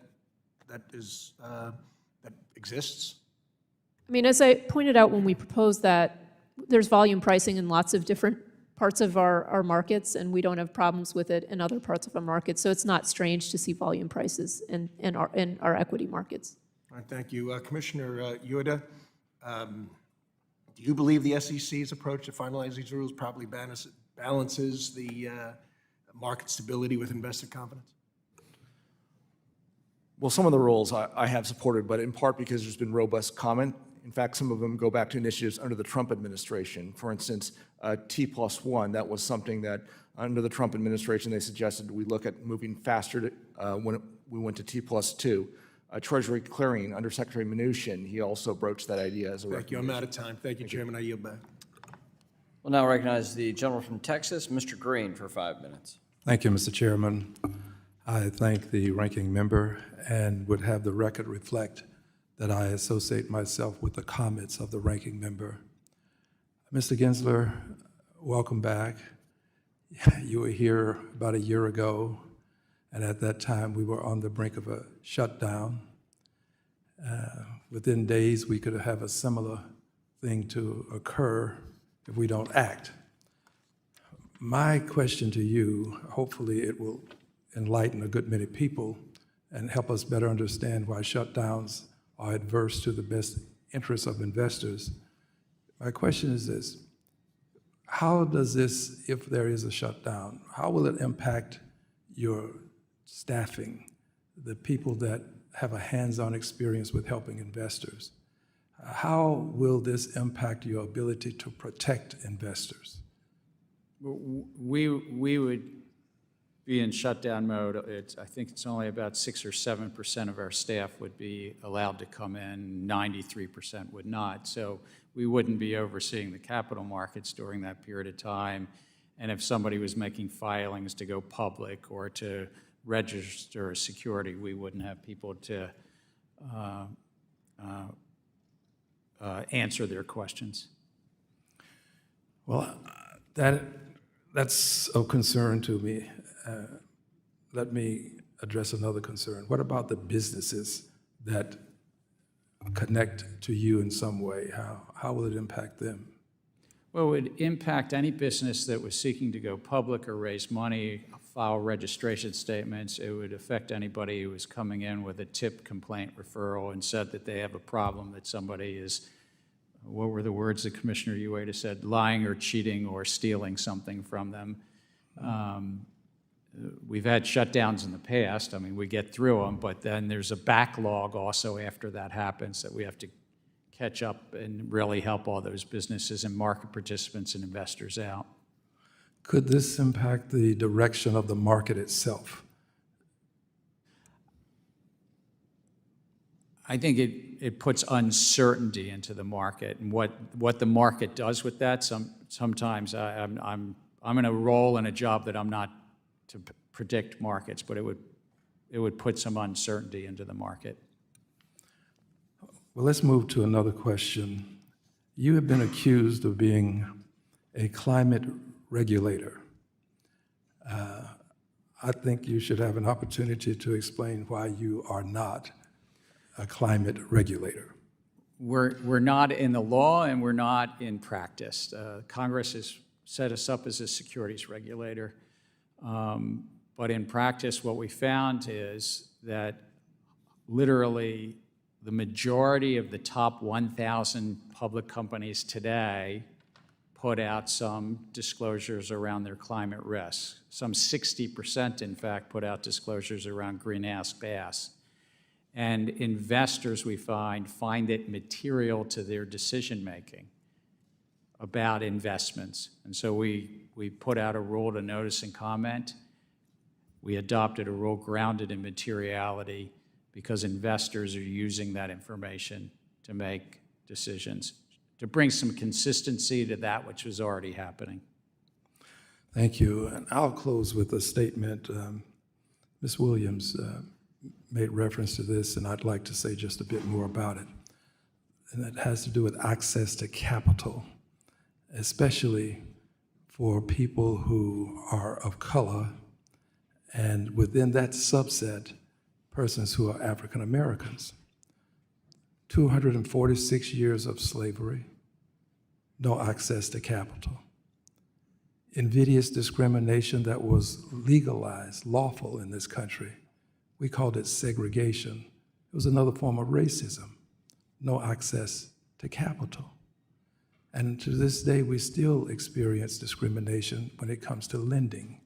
Testing has validated what I'm saying. Closing the wealth gap will require more than having a methodology by which we impact all small businesses. There has to be something for the small businesses that have a legacy associated with invidious discrimination over centuries in this country. And I would also add this, women have to be treated in a special way as well. Thank you. The gentleman from Wisconsin, Mr. Stiles, recognized for 5 minutes. Thank you very much. Commissioner Uyeda, I'd like to get your thoughts on the SEC's... If the gentleman will yield, I recognize the gentleman from Wisconsin, Mr. Stiles. Sorry, Mr. Fitzgerald. Yeah, wrong guy. I yield back. Yeah, the other Wisconsin guy. You can never have enough people from Wisconsin in the room. Let's make sure the record's clear. The answer is yes, you can. Gentleman's recognized for 5 minutes. Thank you very much, Mr. Chairman. In 2020, Securities and Exchange Commission finalized rules governing proxy advisors under Chairman Clayton. These rules came from years of consultation and analysis. I supported the 2020 rules. It worked to really rein in powerful proxy advisors, in particular the duopoly of ISS and Glass Lewis. I was frustrated when the Securities and Exchange Commission then effectively ripped up those rules, said they weren't going to enforce it, and began the process anew. Out of the gates, start with you, Commissioner Peirce, if I can. Do you believe that proxy advisors offer market-moving advice? I think we see that often the, people start voting as soon as their recommendations come in. So you view it as market-moving advice? It's certainly vote-moving, yes. Vote-moving advice. Commissioner Uyeda, would you agree with that assessment? I would agree. They are highly influential in how a fair number of asset managers vote. Chairman Gensler, would you agree that they offer market-moving advice or vote-moving advice, the proxy advisors? They influence voting, yes. So they influence voting. We had a rule that was put in place. I'll go to you, Commissioner Peirce. Was there material information that came to light that would have supported the decision to effectively gut out Chairman Clayton's proxy advisor rule? As I said at the time, I think it was basically a political U-turn. And what does that U-turn tell investors? What does it tell the market? It was unfortunate because, as you said, we had done a lot of work to get to the point where we had some rules in place, and then they got changed. And so I think it was very disappointing for the market to see their regulator working that way. And whose decision was it to make that U-turn? Well, it was not mine. It was the majority of the commission that voted for it. And so, Chairman or Commissioner Uyeda, would you agree with that assessment that the decision was made by the majority? Or was it? I wasn't on the commission at the time, but I can tell you, as someone who has been with the SEC since 2006, I've spent a dozen plus years up before 2020 working on this with my fellow colleagues who are employed there. And this has been a very, very difficult process. And then after that thought, I was on detailed Senate banking at the time, it was unusual to see a flip that quickly, and it was even more unusual to see a 30-day comment period that I think started right around Thanksgiving and ended on Christmas to ask for public comment on the flip. I share the frustration. I would urge all the commissioners to review the legislation that I drafted that was just passed as part of a larger package on the House floor to really rein in the duopoly in the proxy advisor market, because I think it can work to distort our markets and lower trust and confidence in our markets when you see this type of a concentration that's not being properly regulated by the SEC. Continue with you if I can, Mr. Uyeda. Staff Legal Bulletin 14L really changed the calculus for excluding non-germane or duplicative shareholder proposals. Who's deciding to grant no action letters, and whose judgment are we relying on to evaluate and implement Staff Legal Bulletin 14L? The decision is solely by the SEC staff, which reports up to the chairman. And how would that come before you or other commissioners? Or can it, once it's decided at the staff level? From a practical standpoint, it does not. There is a small process the staff could recommend the commission approve or disapprove, but in my entire 18 years at the commission, I've never seen that done. So you've never seen it done, so it's always been implemented at the staff level. And so when we look at Staff Legal Bulletin 14L, it can have a very significant impact, because once that the staff is implementing that staff legal bulletin, then it never comes before the full commission. That's correct. Okay. One final question here, cognizant of my time, Commissioner Uyeda. In response to the proposed rule regarding safeguarding of advisor-client assets, you explained it would create a no-win scenario for crypto assets. It's my understanding that several of the proposals create no-win scenarios for digital asset ecosystems. In 20 seconds, can you elaborate on that? I'm sorry. Whether or not the proposed rule regarding safeguarding of advisory client assets creates a no-win scenario for crypto. I think it potentially does, and this is something that we need to think about before we move further. I thank you all for being here, Mr. Chairman. I yield back. Gentleman does in fact yield back. And we thank you. We'll now recognize the gentlewoman from Michigan, Ms. Tlaib, for 5 minutes. Thank you, Mr. Chair. Chair Gensler, I was looking, it was like from 2010 to 2019, companies spent, what, $6.3 trillion on stock buybacks. Is that a lot? Well, like compared to, I'm not in the industry, is that a lot for compared? where I come from in Baltimore, when you're talking trillions, it's always a lot. But over 10 years. My staff made sure to say that's with a capital like T. So. Yeah. But over 10 years, I think you said $600 billion a year, given that we have a $50 trillion equity stock market. The numbers sound about right. Is it true that the average corporate executive receives a larger share of their compensation in actually stock awards and stock options more than even their salary? I believe that to be correct. Yeah, I think one study showed that the average executive receives nearly 27.3% of their total compensations in salary, but 4.3% in bonuses, within 30.6% in stock awards, and about 12.6% in options. One of the things is about the lack of transparency and how some of these decisions are made, but to make matters worse, some investors in the public have been largely kind of in the dark about the specifics of stock buybacks and the reasons be the companies and how they engage in them. Given all this, I was really pleased to see last year that the SEC finalized an important rule bringing much needed disclosures, as you know, and transparency to very, very, again, very murky practice of stock buybacks. We know, unfortunately, the Fifth Circuit struck it down. So, Chair, do you have any commitment that you can share of whether or not you're going to be reproposing the stock buyback rule? I thought it was an important rule and voted for its adoption. The Fifth Circuit saw it differently. We took it back to reconsider. It's still on our unified agenda as part of our agenda. We'd have to propose a new rule. Do you have a timeline? I don't have a timeline for you. Like in a year? Or? Oh, well, I would hope. Again, elections have consequences, so. I know. But if I'm here and so forth, I think this is an important rule. I think it's important to have greater transparency. And that where we had adopted was once a quarter, the companies would provide greater transparency on the shares they bought in the prior quarter. Is this a true statement that not all stock buybacks are legal? stock buybacks can't be used to evade security laws, for instance?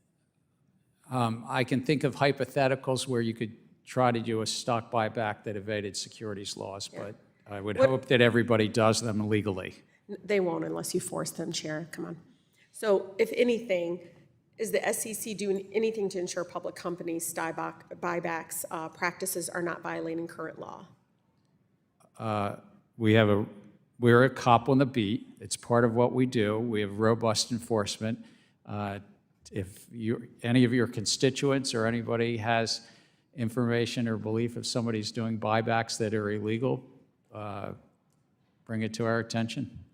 So, Chair, you know this, my favorite section of Dodd-Frank lately has been Section 956.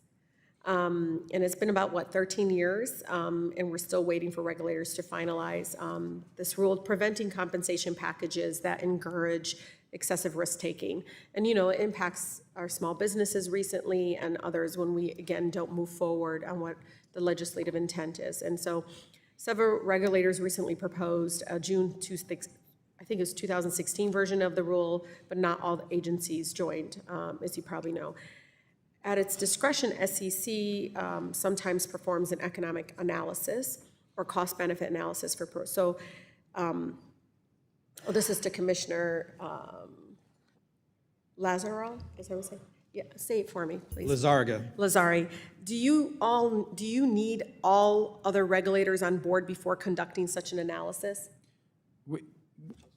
So basically, this is one thing that SEC, maybe Chair can help you, can perform what they call economic analysis on certain rules and cost benefit. That is a function performed by our Division of Economic and Risk Analysis. The staff of the commission is part of Really quickly, Chair, because we're... And we would need to do an economic analysis, and we would put it out to public comment in this joint rule. But do you need all the companies? Gentlelady's time's expired. I will now recognize the gentleman from Wisconsin, Mr. Fitzgerald.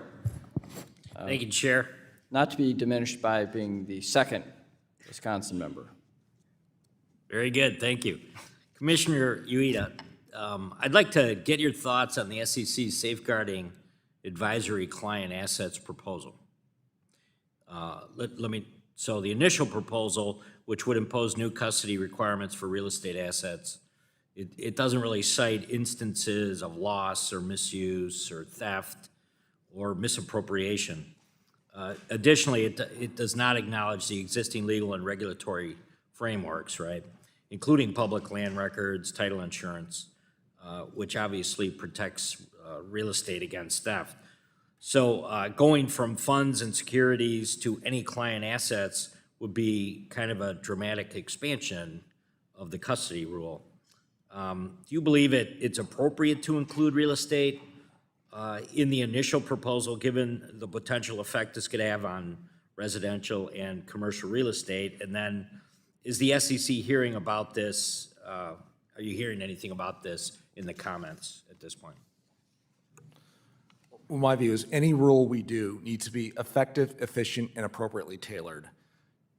At a very high level, should there be efforts made to safeguard assets that are entrusted to someone else?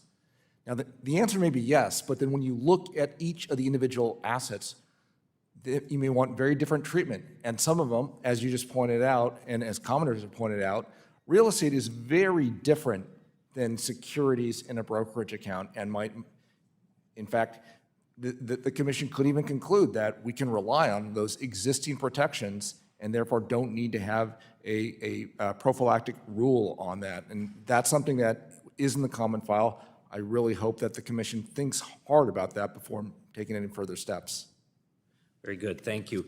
Commissioner Lizárraga, the predictive data analytics proposal notes, it may be difficult or impossible to evaluate a particular covered technology or identify any conflict of interest associated with its use or potential use. The proposal then proceeds to give examples and concludes, however, a firm's lack of visibility would not absolve it from the responsibility to use its covered technology. So for a given rule, do you believe it's fair to tell registrants that even though they may not be able to determine whether they are in compliance with the rule, they're still liable under the rule? Sir, the predictive data analytics rule, is my understanding, is going to be reproposed in response to comments from market participants. So I think it's premature for me to prejudge what that's going to look like and the specific question that you're raising and how that will look.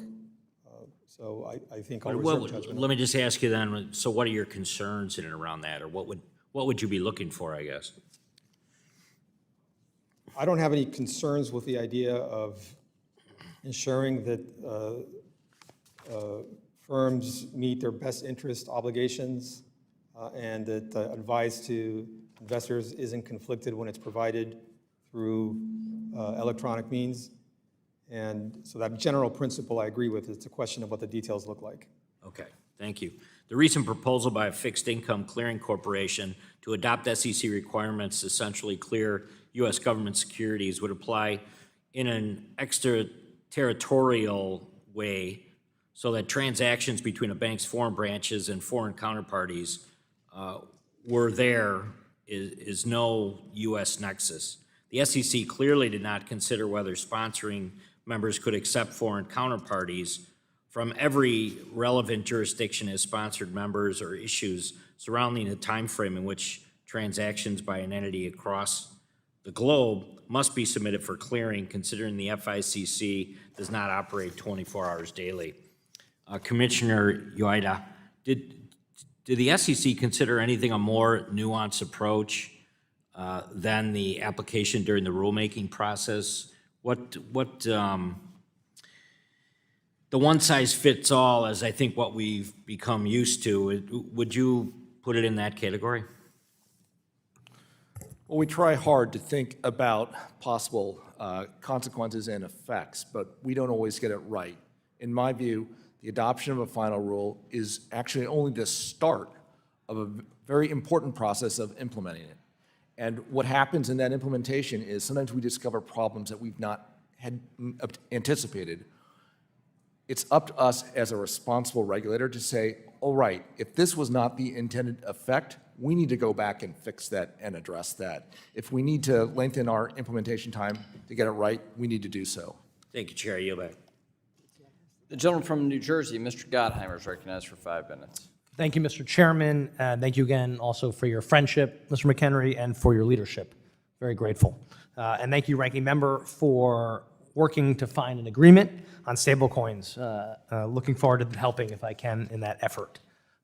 Chairman Gensler, thank you for being here. Our capital markets are the envy of the world because we have rules that ensure investors have access to real-time and accurate information. However, the use of social media by investors raises critical concerns about the ease with which people and bots can manipulate and spread false information to make a profit. I just have a question why the SEC isn't doing more to stop the spread of false information in this way and being used to manipulate markets, and why are we allowing abusive short sellers proliferate at the cost of those who play by the rules? Look, fraud is fraud, whether you're using a bot, whether you're using artificial intelligence, whether you're doing the old-fashioned human way. It's a little bit more challenging to chase after when it's the modern technological way. We have some resource constraints too. I mean, we're flat funded. I know lots of agencies come in front of Congress and say the same thing, but I'm saying flat funding definitely constricts it. So I'd say it's just the challenges of technology and the challenges of funding. But if you see somebody online, some people purposely manipulating or some handles online purposely manipulating or doing pump and dump or reverse pump and dump. We're going to chase after them, which is more technically, that's Baltimore street talk. I think you understand it in New Jersey. I do, but you will, and you are. As the SEC, I think, to me, needs to send a very clear message and take appropriate enforcement action against market manipulators and abusive short sellers. And it sounds like I have your commitment to do that. Yes. Can I ask each of you, do I have your commitment to do that? Yes. Thank you. Yes. Thank you. Yes. Yes. Thank you so much. Mr. Chairman, Chairman Gensler, can you please clarify, and this is a concern that was brought to my attention during the process, why the SEC staff refused to provide technical assistance to the Committee on Landmark Digital Asset Legislation, FIT 21? I think we actually did provide technical assistance to Chair McHenry and to head of the subcommittee, Chair Hill, I know I met with Chair McHenry a number of times personally.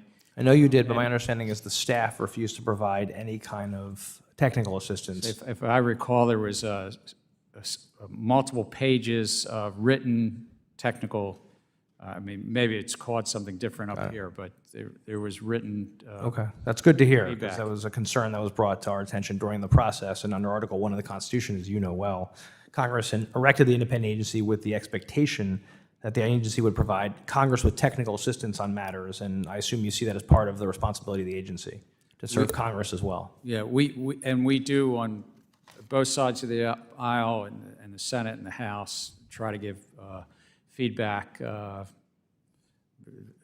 literally 50 to 100 times a year on different legislative initiatives. Okay, thank you. I just think it's really important the agency understands that we're here as well, and sometimes it gets a little lost, in my opinion, but I'm glad to hear that.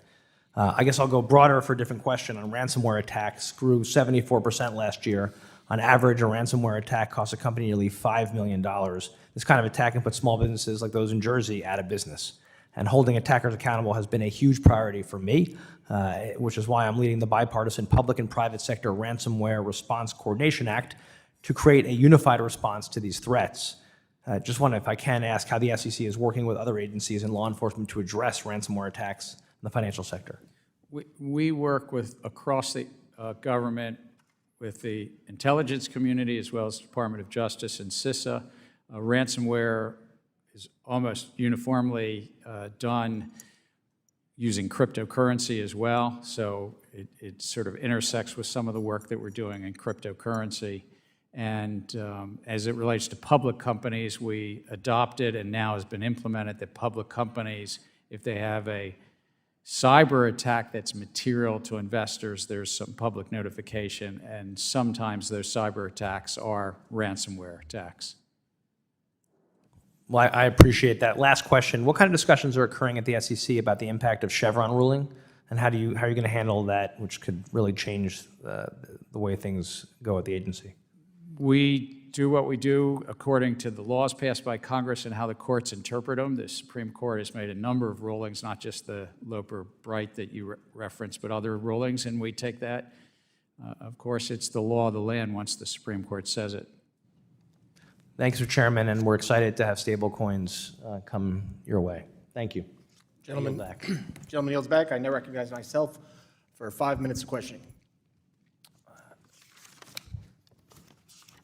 Chair Gensler, regarding Rule 15C2-11, the only reason market participants have been able to comply during the past 2 years is the SEC issued a no-action letter that provides a minimum amount of customization of the rule for fixed income markets, which, as you know, are very different from equity markets.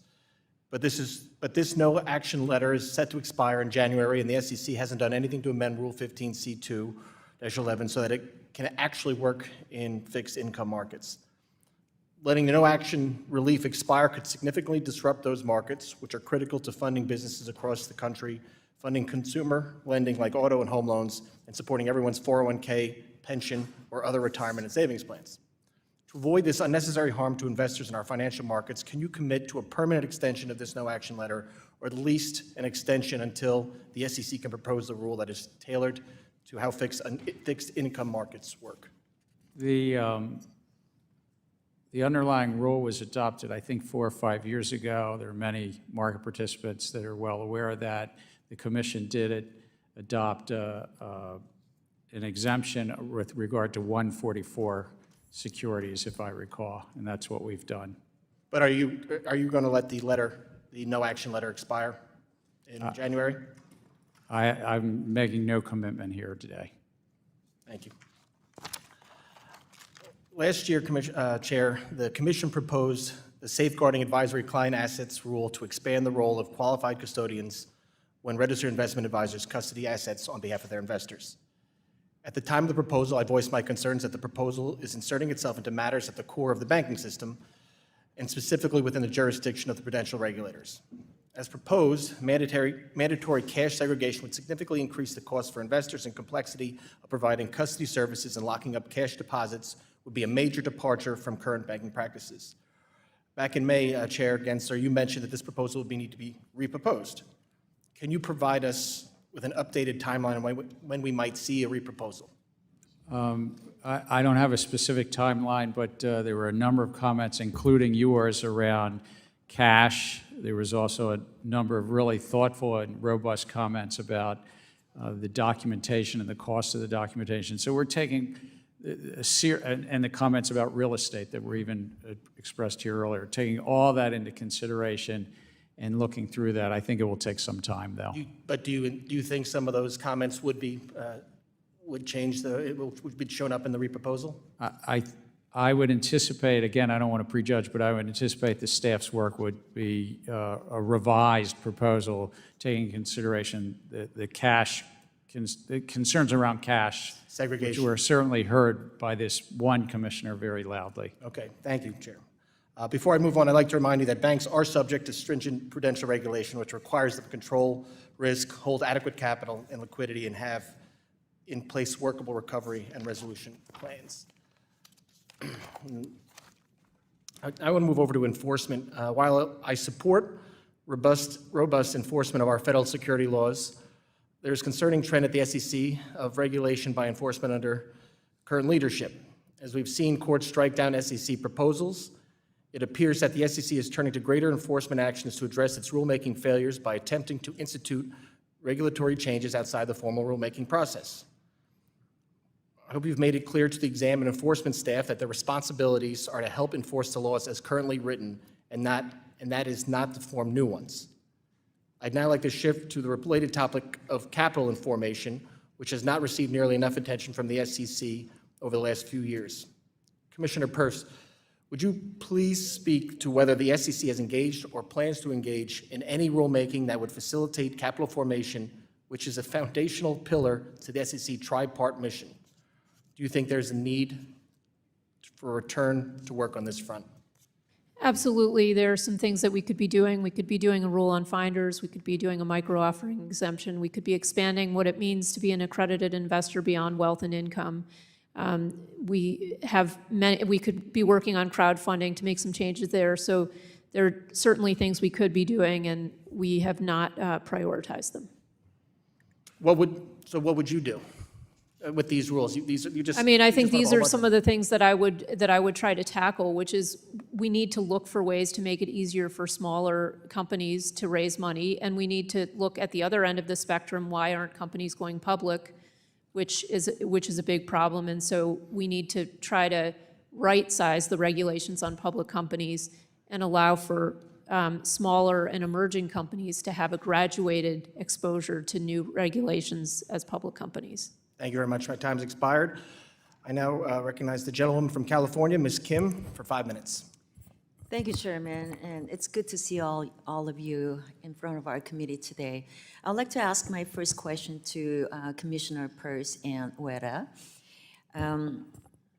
How does the SEC currently account for the overlap between new and existing rules?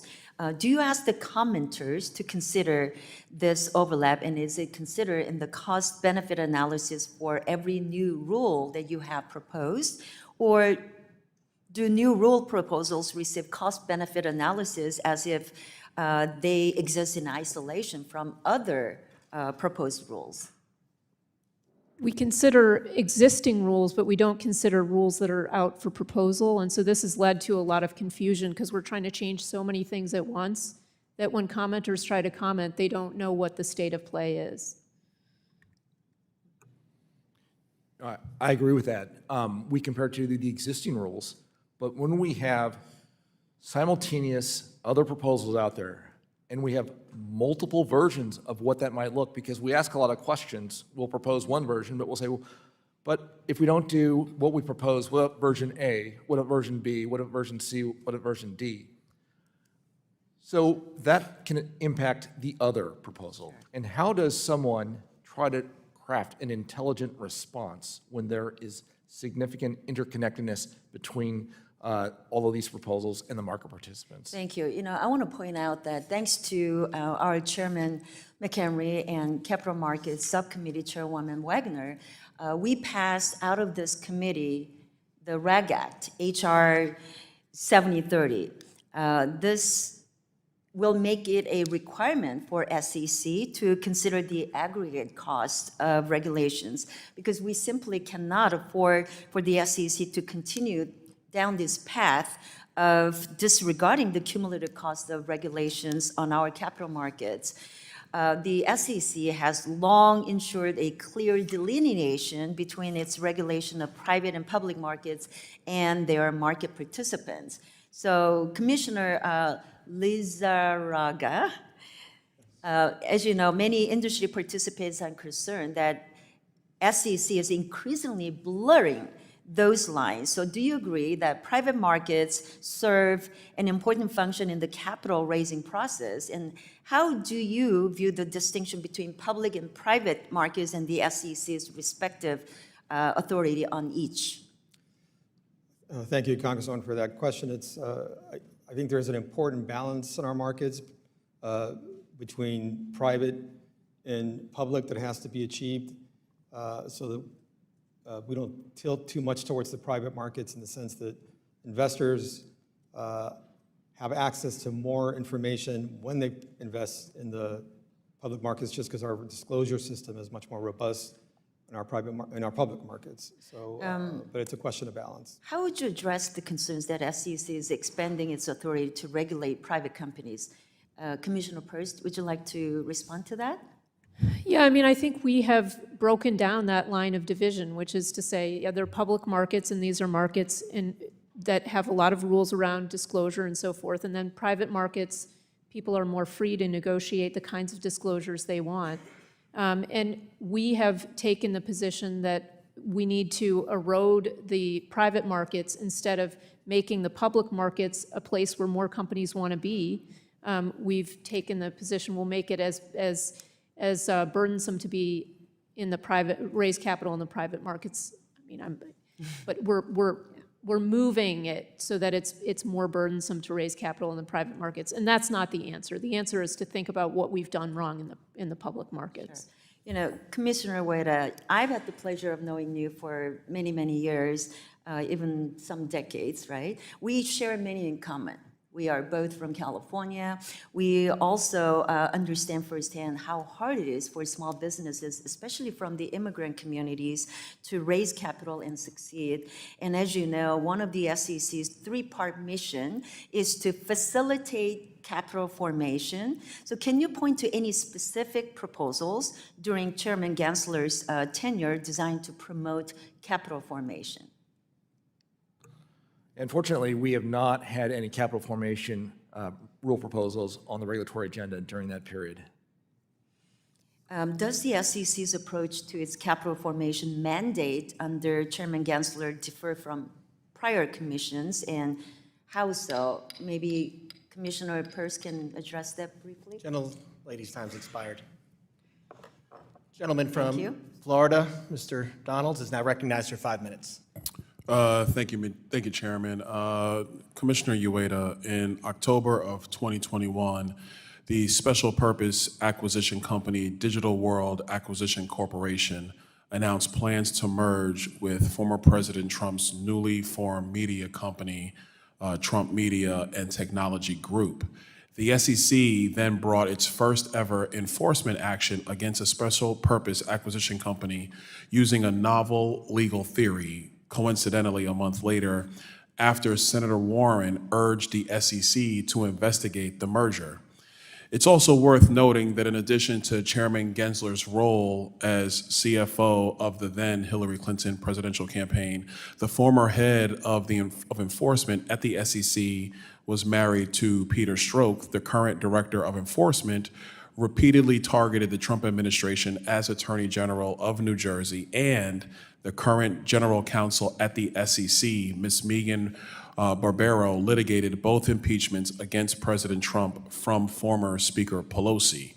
This seems yet another instance of the Biden-Harris's administration of lawfare against former President Trump. Commissioner Uyeda, according to the SEC public records, you voted against the July 2023 settlement agreement between the SEC and Digital World Acquisition Corp., which fined DWAC for $18 million. Can you elaborate on your decision to vote against the settlement agreement? I was particularly concerned and had problems with the penalty that was being imposed. The way the penalty was structured, the only time the penalty would be imposed is if the SPAC went through with the merger with Trump Media. In other words, the very people who we claim to be protecting, the investors in that entity, would be the ones who would have to foot the bill and pay that civil penalty. And for that reason, I had strong objections to the settlement. Okay, well, thank you for that. I appreciate that. Commissioner Peirce, as a regulatory sandbox advocate, if you listen to these hearings enough, I think that's where we should be moving a lot of our regulatory environment into a sandbox model. How would a digital asset sandbox function within the language of the FIT for the 21st Century Act? I mean, I think what it would allow is for people to come in on a small scale and try things. And so the come in and register that you've heard from the SEC a lot could be brought to life, because people could actually come in, say, these are the conditions that we're going to comply with, and they could go out and try something. They wouldn't have to wait to get through an SEC approval process that never finishes. Okay, well, I appreciate that. Thank you for that. Commissioner Crenshaw, in 2021, you published a statement where you emphasized the need for the DeFi industry and the SEC to collaborate to bring DeFi into the regulatory perimeter in a way that balances innovation and with investor protection. Would you characterize the SEC's current approach to DeFi as collaborative thus far? Well, thank you. I think there's been a lot of rhetoric on both sides. But what I would really like to see is getting down to brass tacks and a practical application.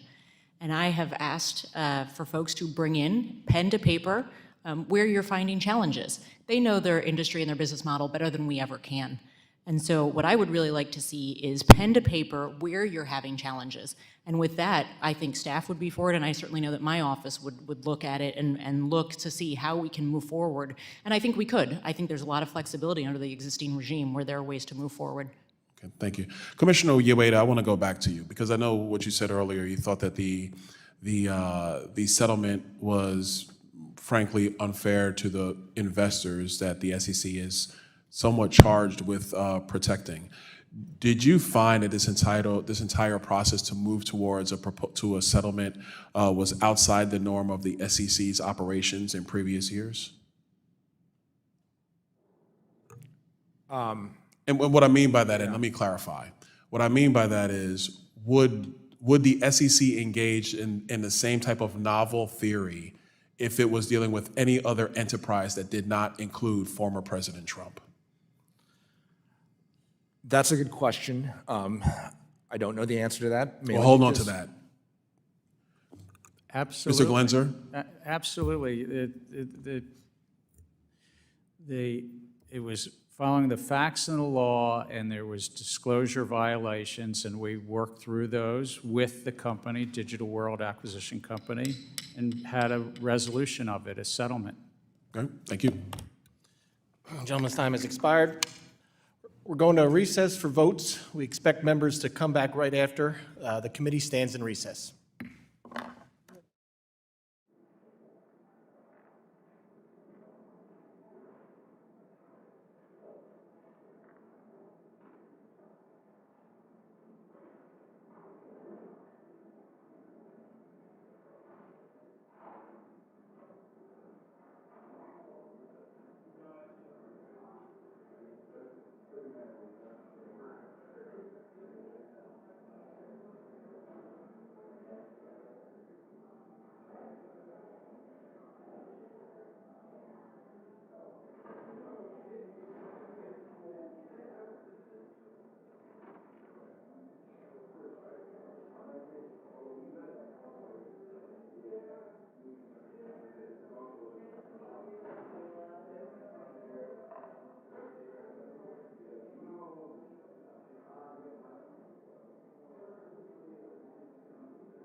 The committee will come to order.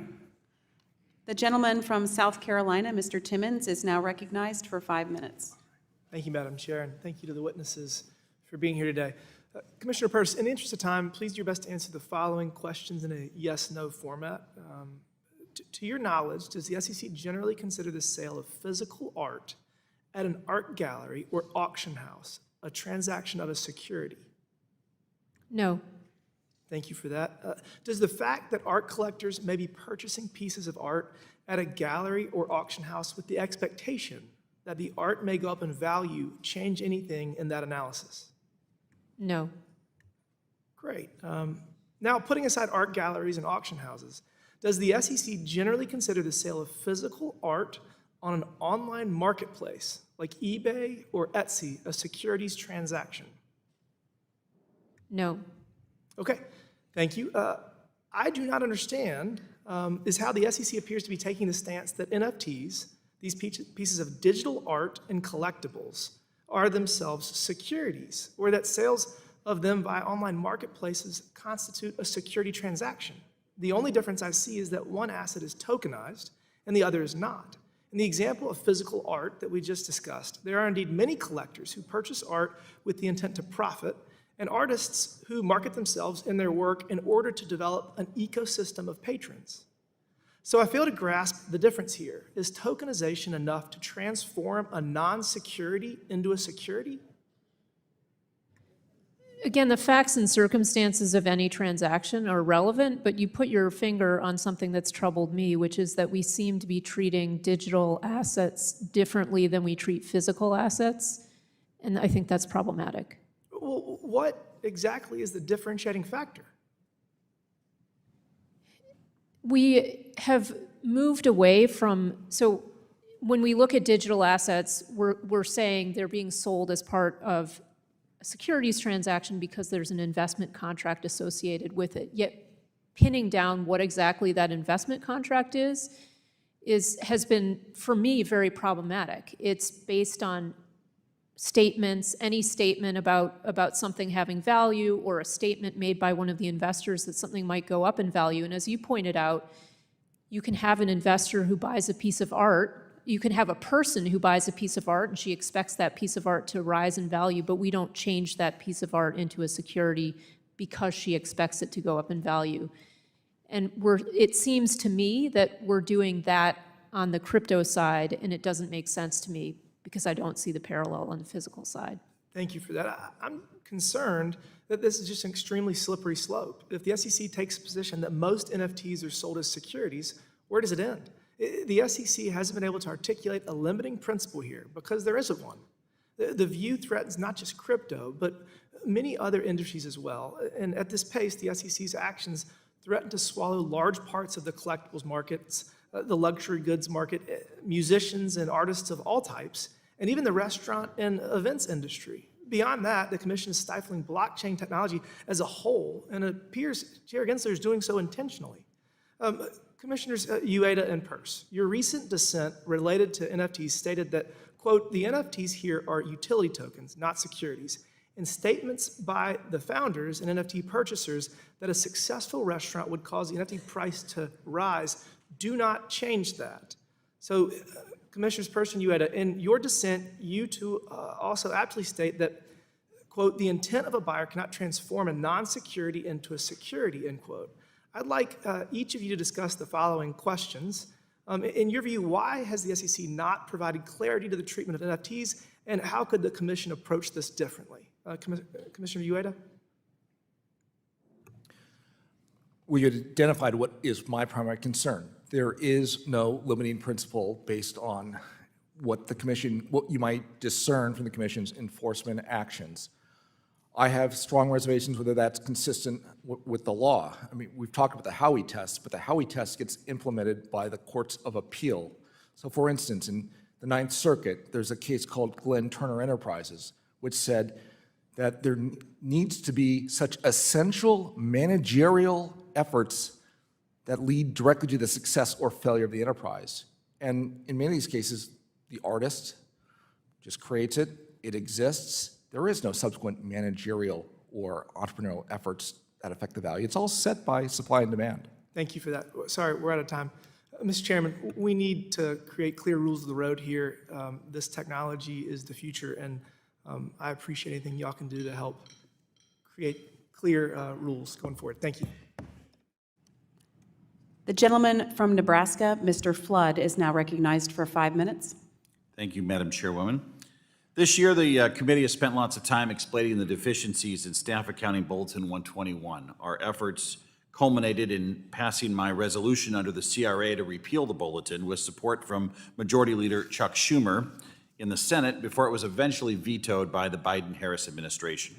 We are now hearing that the SEC's Office of the Chief Accountant is engaging in conversations with some market participants on a case-by-case confidential basis to inform them if they need to comply with SOB 121.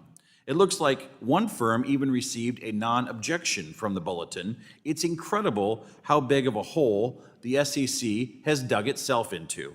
Yet, despite the backtracking and the rebuke from both houses of Congress, earlier today, Chair Gensler indicated he would not rescind SOB 121 in response to a question from my friend across the aisle, Mr. Wiley Nickel. Chair Gensler, now that the Office of the Chief Accountant is picking and choosing who needs to comply with SOB 121, why wouldn't the SEC simply rescind SOB 121 entirely or issue a new guidance? Stepping back, this guidance, it's the 121st. It's what we've been doing for 52 years. And it's guidance about what happens in bankruptcy, whose assets are there. And crypto bankruptcy after crypto bankruptcy, the bankruptcy courts have said it's not the investors, it's the bankruptcy estate. That's what that accounting bulletin is about. Is it a liability in bankruptcy, basically? And customers get hurt. Let me reclaim my time, Mr. Chairman. Commissioner Peirce, what kind of signal does it send when the SEC is carving out individual firms from its own staff accounting guidance on an one-off basis? What would be the approach you'd recommend instead of a response to the problems caused by SOB 121? The approach I'd recommend is we need to go back to the drawing board. We need to figure out what the right accounting is in this area, and we need to do that involving the public in a process, not just putting out a staff bulletin. And then applying it, Chair Gensler mentioned earlier, it applies to public companies, and that's true. It applies on its face to public companies, but we've also applied it to broker-dealers, and now, as you pointed out, we're peeling it back for particular entities. There was a question earlier about why there's only one custodian in the ETP space, and one of the reasons is because of our SAB 121, which makes it very hard for people to be custodians in this space.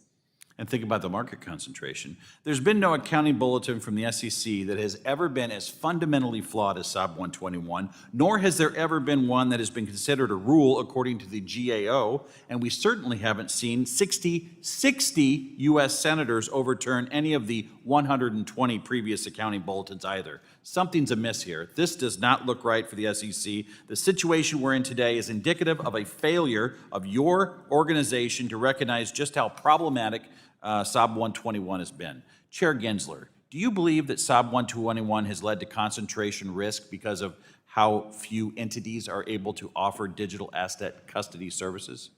I think it's actually the right accounting. Off-balance sheet accounting is also what, in part, got us into the 2008 crisis. So just remember, like, when people are trying to hide things and put them off balance sheet, it's not good. Also, you talk about hiding things, Chairman Gensler. We don't even know what deals you're cutting on SOB 121 when you give a no objection letter to a different firm. Like, if we're going to talk about hiding things, let's talk about transparency. Let's talk about how do people in this country operate under our laws when your commission is doing backroom deals with one-off companies and writing them a no objection letter. That's not transparent. That's not in the interest of the American people. You can't follow rules that you don't know about. What's going on? The accounting bulletin is, the staff accounting bulletin is out, but also for years, companies come in, public companies, and said, this is how we're going to account for something. Do you object? And in this case, if it's remote from bankruptcy, if a company is going to go bankrupt and it's truly the customer's funds. I'm going to hold you there because I want to give your colleague a chance. Commissioner Peirce, I'd like to pose the same question to you. It's market concentration. Is that a risk from SOB 121? It is a risk, and the accounting raises real questions about whether this is protective of investors or not. And so That's why I think we need to go out with a real process to try to figure this out. At the end of the day, the SEC has to read the room. And the entire House of Representatives voted on this, and a majority of members of the House rebuked SOB 121, and the Senate, led by the opposing party, they passed it with 60 votes, including the majority leader. This is not a good look for the SEC. This should go away. This is bad policy. With that, I yield back. Thank you, Mr. Flood. The gentleman from New York, Mr. Lawler, is now recognized for 5 minutes. Thank you, Madam Chair. Chair Gensler, nearly 3 years ago, the Commission proposed a rule to require the public disclosure of relatively small security-based swap positions, Rule 10b-1. It met significant bipartisan opposition both within this committee and on the Agriculture Committee because of the significant potential for market disruption, undermining of shareholder rights and corporate accountability, and encouragement of dangerous practices like copycatting and herding that the Commission itself has warned about.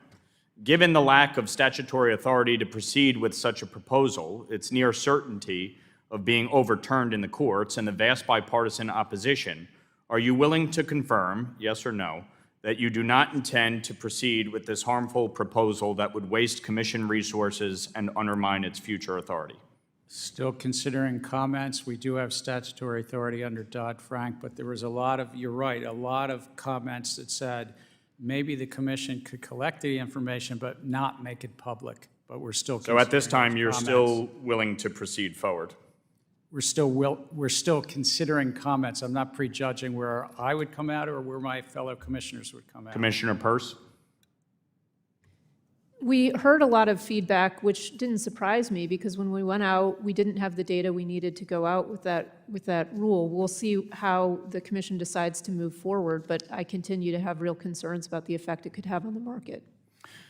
Chair Gensler, looking back on your tenure at the SEC, your approach has focused more on quantity than on quality. I think one prime example of my point is that your track record in the courts. I also assume if I asked you about your track record and its impact on the agency, both legally and regarding staff morale, I would get a 5-minute robust defense of your rulemaking decisions. However, I'm reminded of your quote that, quote, "Figures don't lie, but liars sure can figure." And the figures show that the court believes you have overstepped your authority time and again.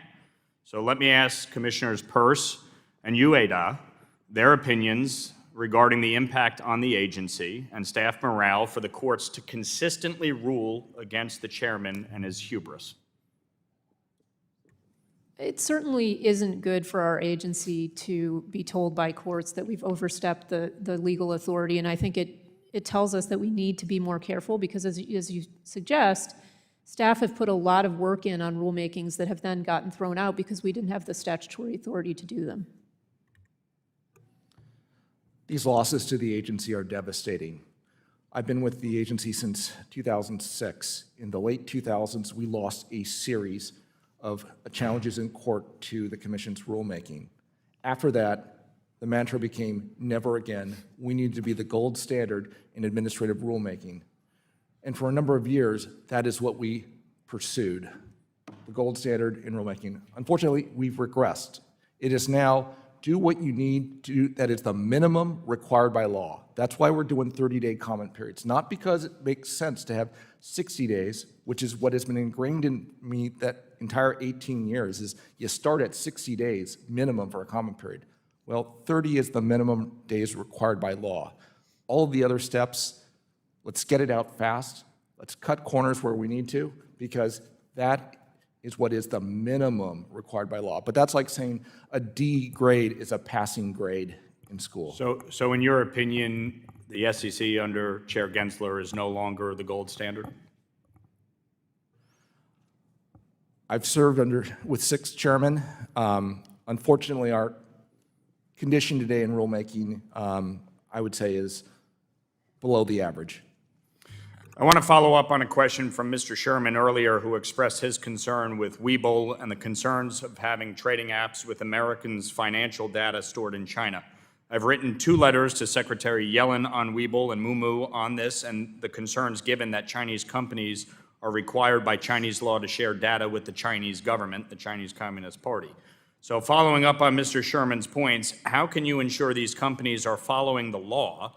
And how can you be confident the information is not available, given that Chinese companies are required by Chinese law to share data with the Chinese government? Commissioner Peirce and Commissioner Uyeda. I mean, I think that the concern that you raise is a legitimate concern. We want to make sure that brokerage customers' information is protected, and it's something that I'm certainly happy to work with you on. I agree. That is a concern that we have, and with protecting customer information. Thank you, Mr. Lawler. The gentleman from Iowa, Mr. Nunn, is now recognized for 5 minutes. Thank you, Madam Chair. Thank you for the commissioners, for the chairman for being here. I'm glad to see so many of you in this room from both sides of the party aisle. Our markets are here to support small business, creating new jobs, farm investments in states like mine in Iowa, and local governments growing pension funds and providing cash for home ownership.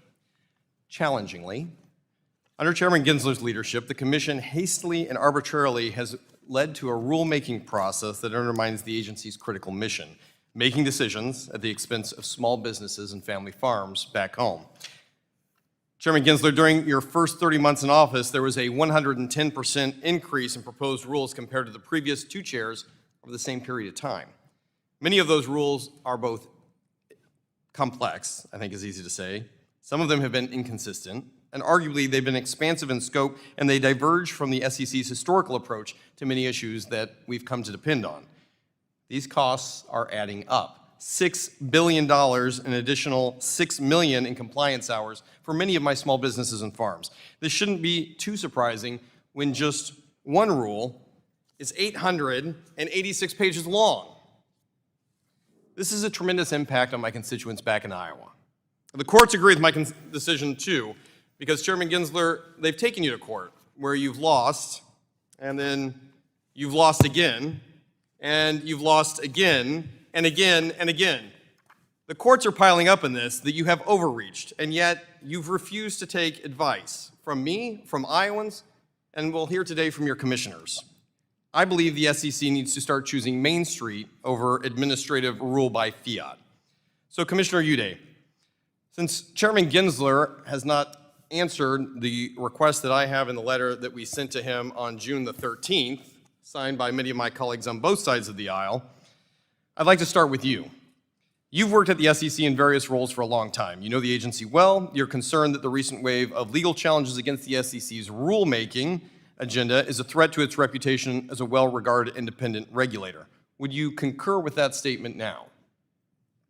Yes, I would.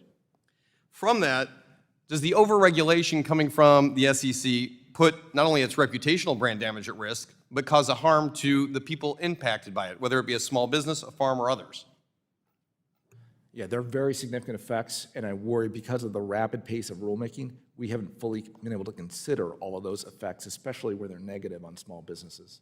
I'll note that you're a Republican commissioner, so I'll turn to a Democratic commissioner. You know, Commissioner Lizárraga, around 1% of all venture capital goes to rural startups. Is that correct? I haven't checked the latest figures, but if that's your understanding, then I'll agree with it for purposes of the discussion. I appreciate that, and I think that that is actually information I've received from the SEC. Could you point to something briefly during your time that makes it easier for a rural small business to raise capital? Just one of the things maybe that you've done. I have tried to encourage the small business office to expand its outreach to underserved communities throughout the country, including rural. I appreciate that, but that's not more than just saying we'd like you to be able to do more, even though we're only giving you less than 1%.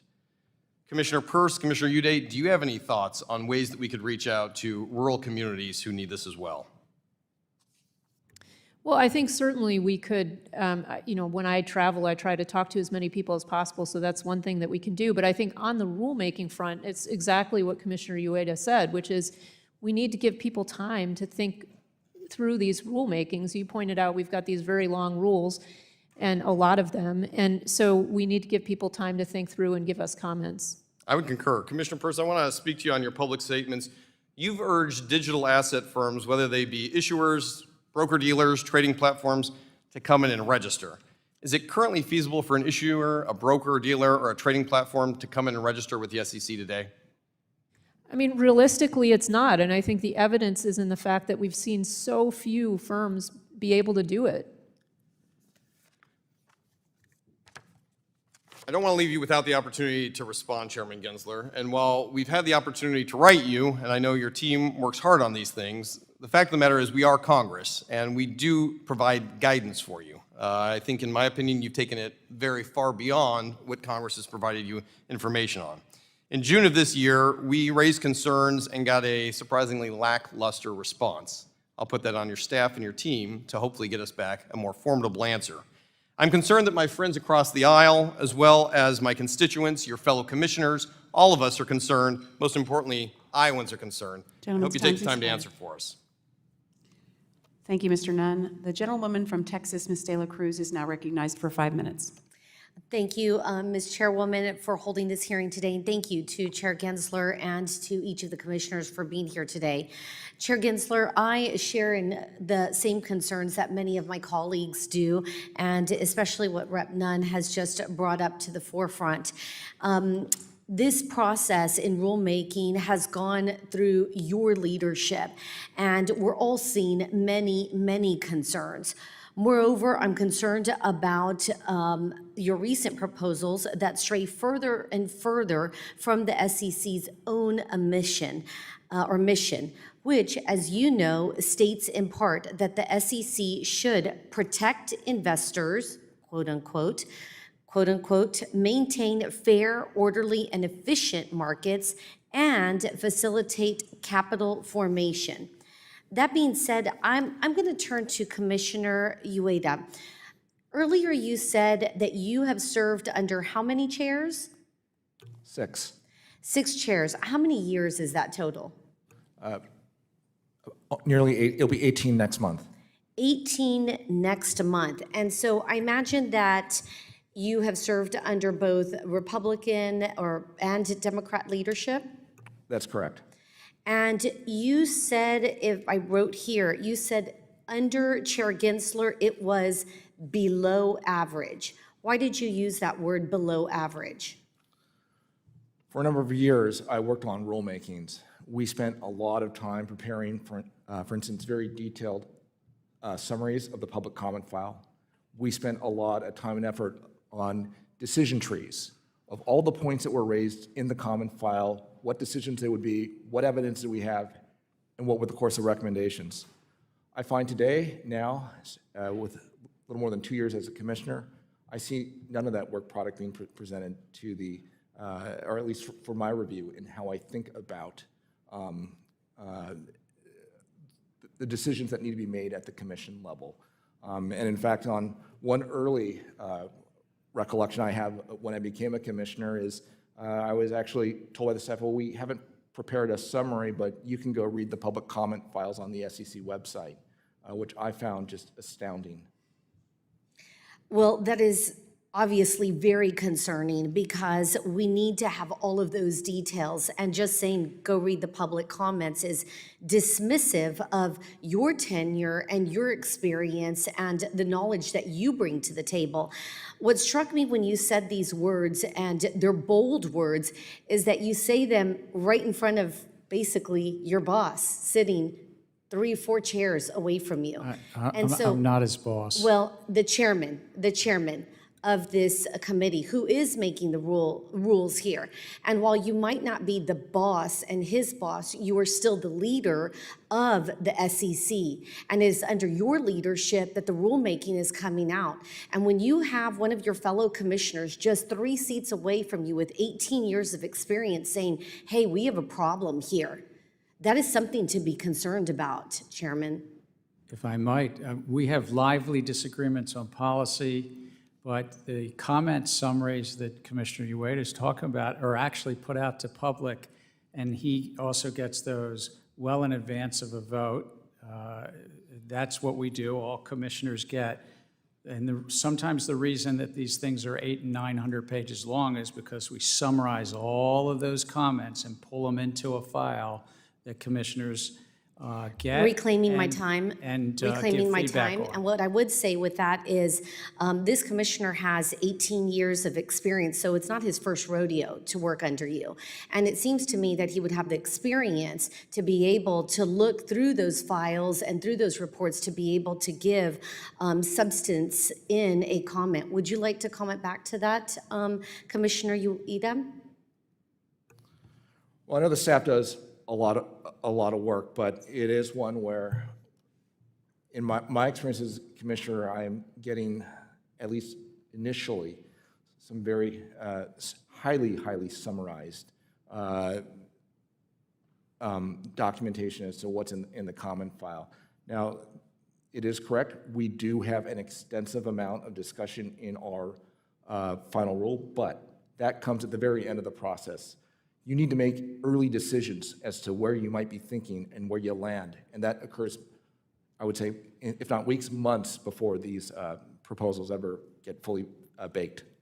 When I hear what you're saying, I think highly summarized, it means little fact or very vague, and it's difficult to make a decision with that kind of information. I yield back. Thank you, Ms. De La Cruz. I now recognize myself for 5 minutes. Thank you to the ranking member, Waters, and to the commissioners for your testimony today. I'm going to start with just some commentary. Chair Gensler, under your leadership, the SEC has become less transparent, less objective, and more political than at any point in recent memory. We need a commission that advocates for more options for investors, not fewer. It's my hope and the hope of many of my colleagues who you've heard from today that we see the SEC cease with its partisan rulemaking and return to its statutory mission as an advocate for investors and our capital markets alike. I'd like to follow up on an exchange with Congressman Rose. The chair and the special purpose broker-dealer's statement was clear. SPBD cannot custody non-security digital assets. Additionally, the proposals to list and trade exchange-traded products could not have been approved as filed if it had been determined that Ether was a security. Commissioner Peirce, as part of a recent settlement, a firm was required to delist the digital assets that the SEC considers securities.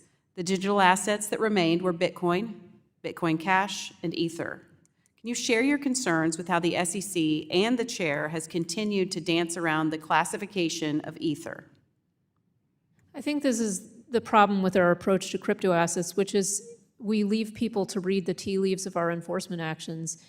And unfortunately, when looking at what we do, it's very difficult for people to read those tea leaves because we've been pretty inconsistent in how we treat things. And so there's really little for people to rest on.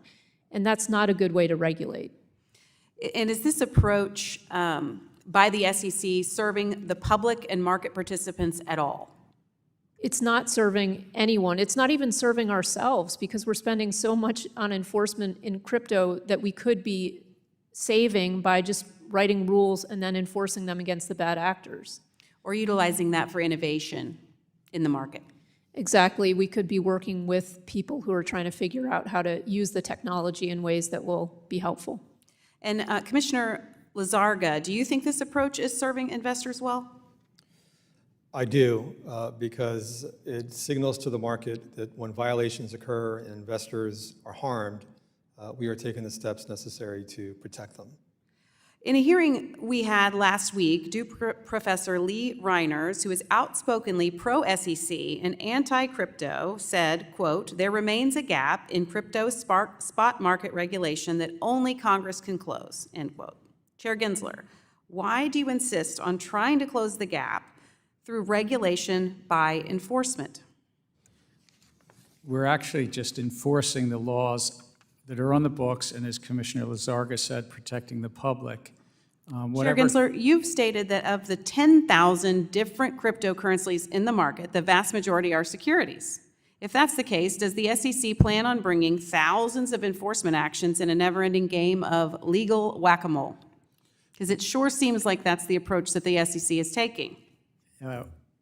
We don't have those types of resources, but you're right about one thing. There's a lot of non-compliance in this field, and without prejudging anyone, look, if we look at the leading lights 2 years ago in this field, they're either in jail or they're awaiting extradition, some of those leading lights, and there's been tens of billions of dollars of losses out in the communities. Now, that's a worldwide market. Fortunately, it's not all in the U.S. I'd like to pivot to Commissioner Peirce for a second. So we have this regulation by enforcement. We have whack-a-mole by the SEC in these enforcement actions. And Chair Gensler just mentioned some of these, who he's calling the bad actors that have been in charge.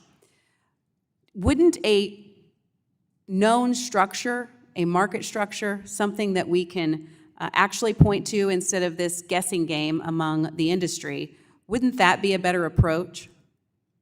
It absolutely would be a better approach, and I think one of the things that's frustrated people who are trying to do the right thing is that not only are we playing a game of whack-a-mole on the enforcement side, but the classification of assets, even from our own perspective, seems to be changing over time. And so I've talked to so many people who are trying to build things here, and they don't feel confident, and that's not what we want. We want clear rules, and then we can use enforcement for the bad actors. And is there a role for Congress to close the gap? Congress can absolutely come in and tell us what to do and tell us what not to do as well. So I always look forward to hearing from you all. Thank you. Now we'll go to the gentleman from Tennessee, Mr. Ogles, who's recognized for 5 minutes. Thank you, Madam Chair. There's an alarming absence of stakeholder input during the rulemaking process. It leads to adverse consequences for market participants. Reviewing individual rules without understanding their interconnected impact is impractical, and it undermines the feedback necessary for rulemaking of this significance. Additionally, the SEC has failed to adequately evaluate the aggregate effects of its proposed disclosure rules on businesses, investors, and the U.S. economy. I urge the SEC to put aside partisan politics and put the American investor first. Mr. Uyeda, you recently said in a Fox Business article, and I'll quote, "Regulations should be efficient, effective, and appropriately tailored. Facilitating robust capital markets will also help prevent the need for taxpayer bailouts." These are some common sense goals that President Trump adopted during his first term through an executive order outlining his core principles on regulating the U.S. financial system. Can you please elaborate on that? And also, how do we get back to that gold standard that you mentioned? The capital markets are one of America's crown jewels. We need to be very methodical and thoughtful as we regulate. We have what I believe are the finest markets in the world right now. Under President Trump, he issued an executive order which set forth his core principles for how we should think about financial regulation, a number of which you just read. After that, those core principles were issued, the Treasury Department, and I was detailed to Treasury as a policy advisor at the time, undertook a wide-ranging evaluation of approaches we could take in a coordinated manner among all financial regulators, banking, capital markets, including the CFTC, even the Department of Labor and their role in insurance, as well as states when it came to, Department of Labor in connection with pensions, and the states when it came to insurance. Treasury issued a series of reports and recommendations and then turned it over to the individual agencies for further consideration. During this time, a broad spectrum of stakeholders were consulted from all aspects of the political spectrum. And that helped formulate a larger global view as to how regulation should occur in a coordinated manner and how we can improve the capital markets and the financial system as a whole. Unfortunately, I've not seen that level of coordination or even foresight and planning in the current administration. So as we look to the future, and if I'll summarize, you're saying that we need better collaboration amongst the stakeholders so that it can be fully vetted and evaluated by said stakeholders. Also that provides for, you mentioned the 30-day window. It allows a longer period of time for the investor and the markets to adapt and adjust to said recommendations. What concerns me is the idea of the gold standard is gone. Under the current leadership, we've seen an agency go rogue, that has overstepped its authority, that has made policies that have been overturned by the courts. We've seen the investor pay the price for activist regulation. Enough is enough. So as we go forward, what are the top priorities? If you were in charge, what would you do right now to fix this? Well, I think what we need to do is make sure, go back to our core values, which is maintaining fair, orderly, and efficient markets, protecting investors, and facilitating capital formation. Those are all three equally important parts. And I think, to a certain extent, we've been a bit out of balance. How much time should, the comment period, how long do you think that should be as we go forward? I think the default should be minimum 60 days, and for more complex and complicated rulemakings, it should be longer. And when we do have different proposals that interact, we should think about reopening comment periods, and we should also think about reproposing proposals when appropriate, because we made certain changes in our thinking. Well, I would, and we only have a few moments left or seconds left, but I would also argue there hasn't been sufficient cost-benefit analysis in these rules, which is why you've seen the courts have to step in, while the markets have reacted as such. Thank you all for being here. I know it's been a long day. With that, Madam Chair, I yield back. Thank you. I'd like to thank Chair Gensler, Commissioners Crenshaw, Lizárraga, Peirce, Uyeda for your testimony today. Without objection, all members will have 5 legislative days within which to submit additional written questions for the witnesses to the chair. The questions will be forwarded to the witnesses for a response. I ask our witnesses to respond as soon as possible, but no later than October 30th. The hearing is adjourned.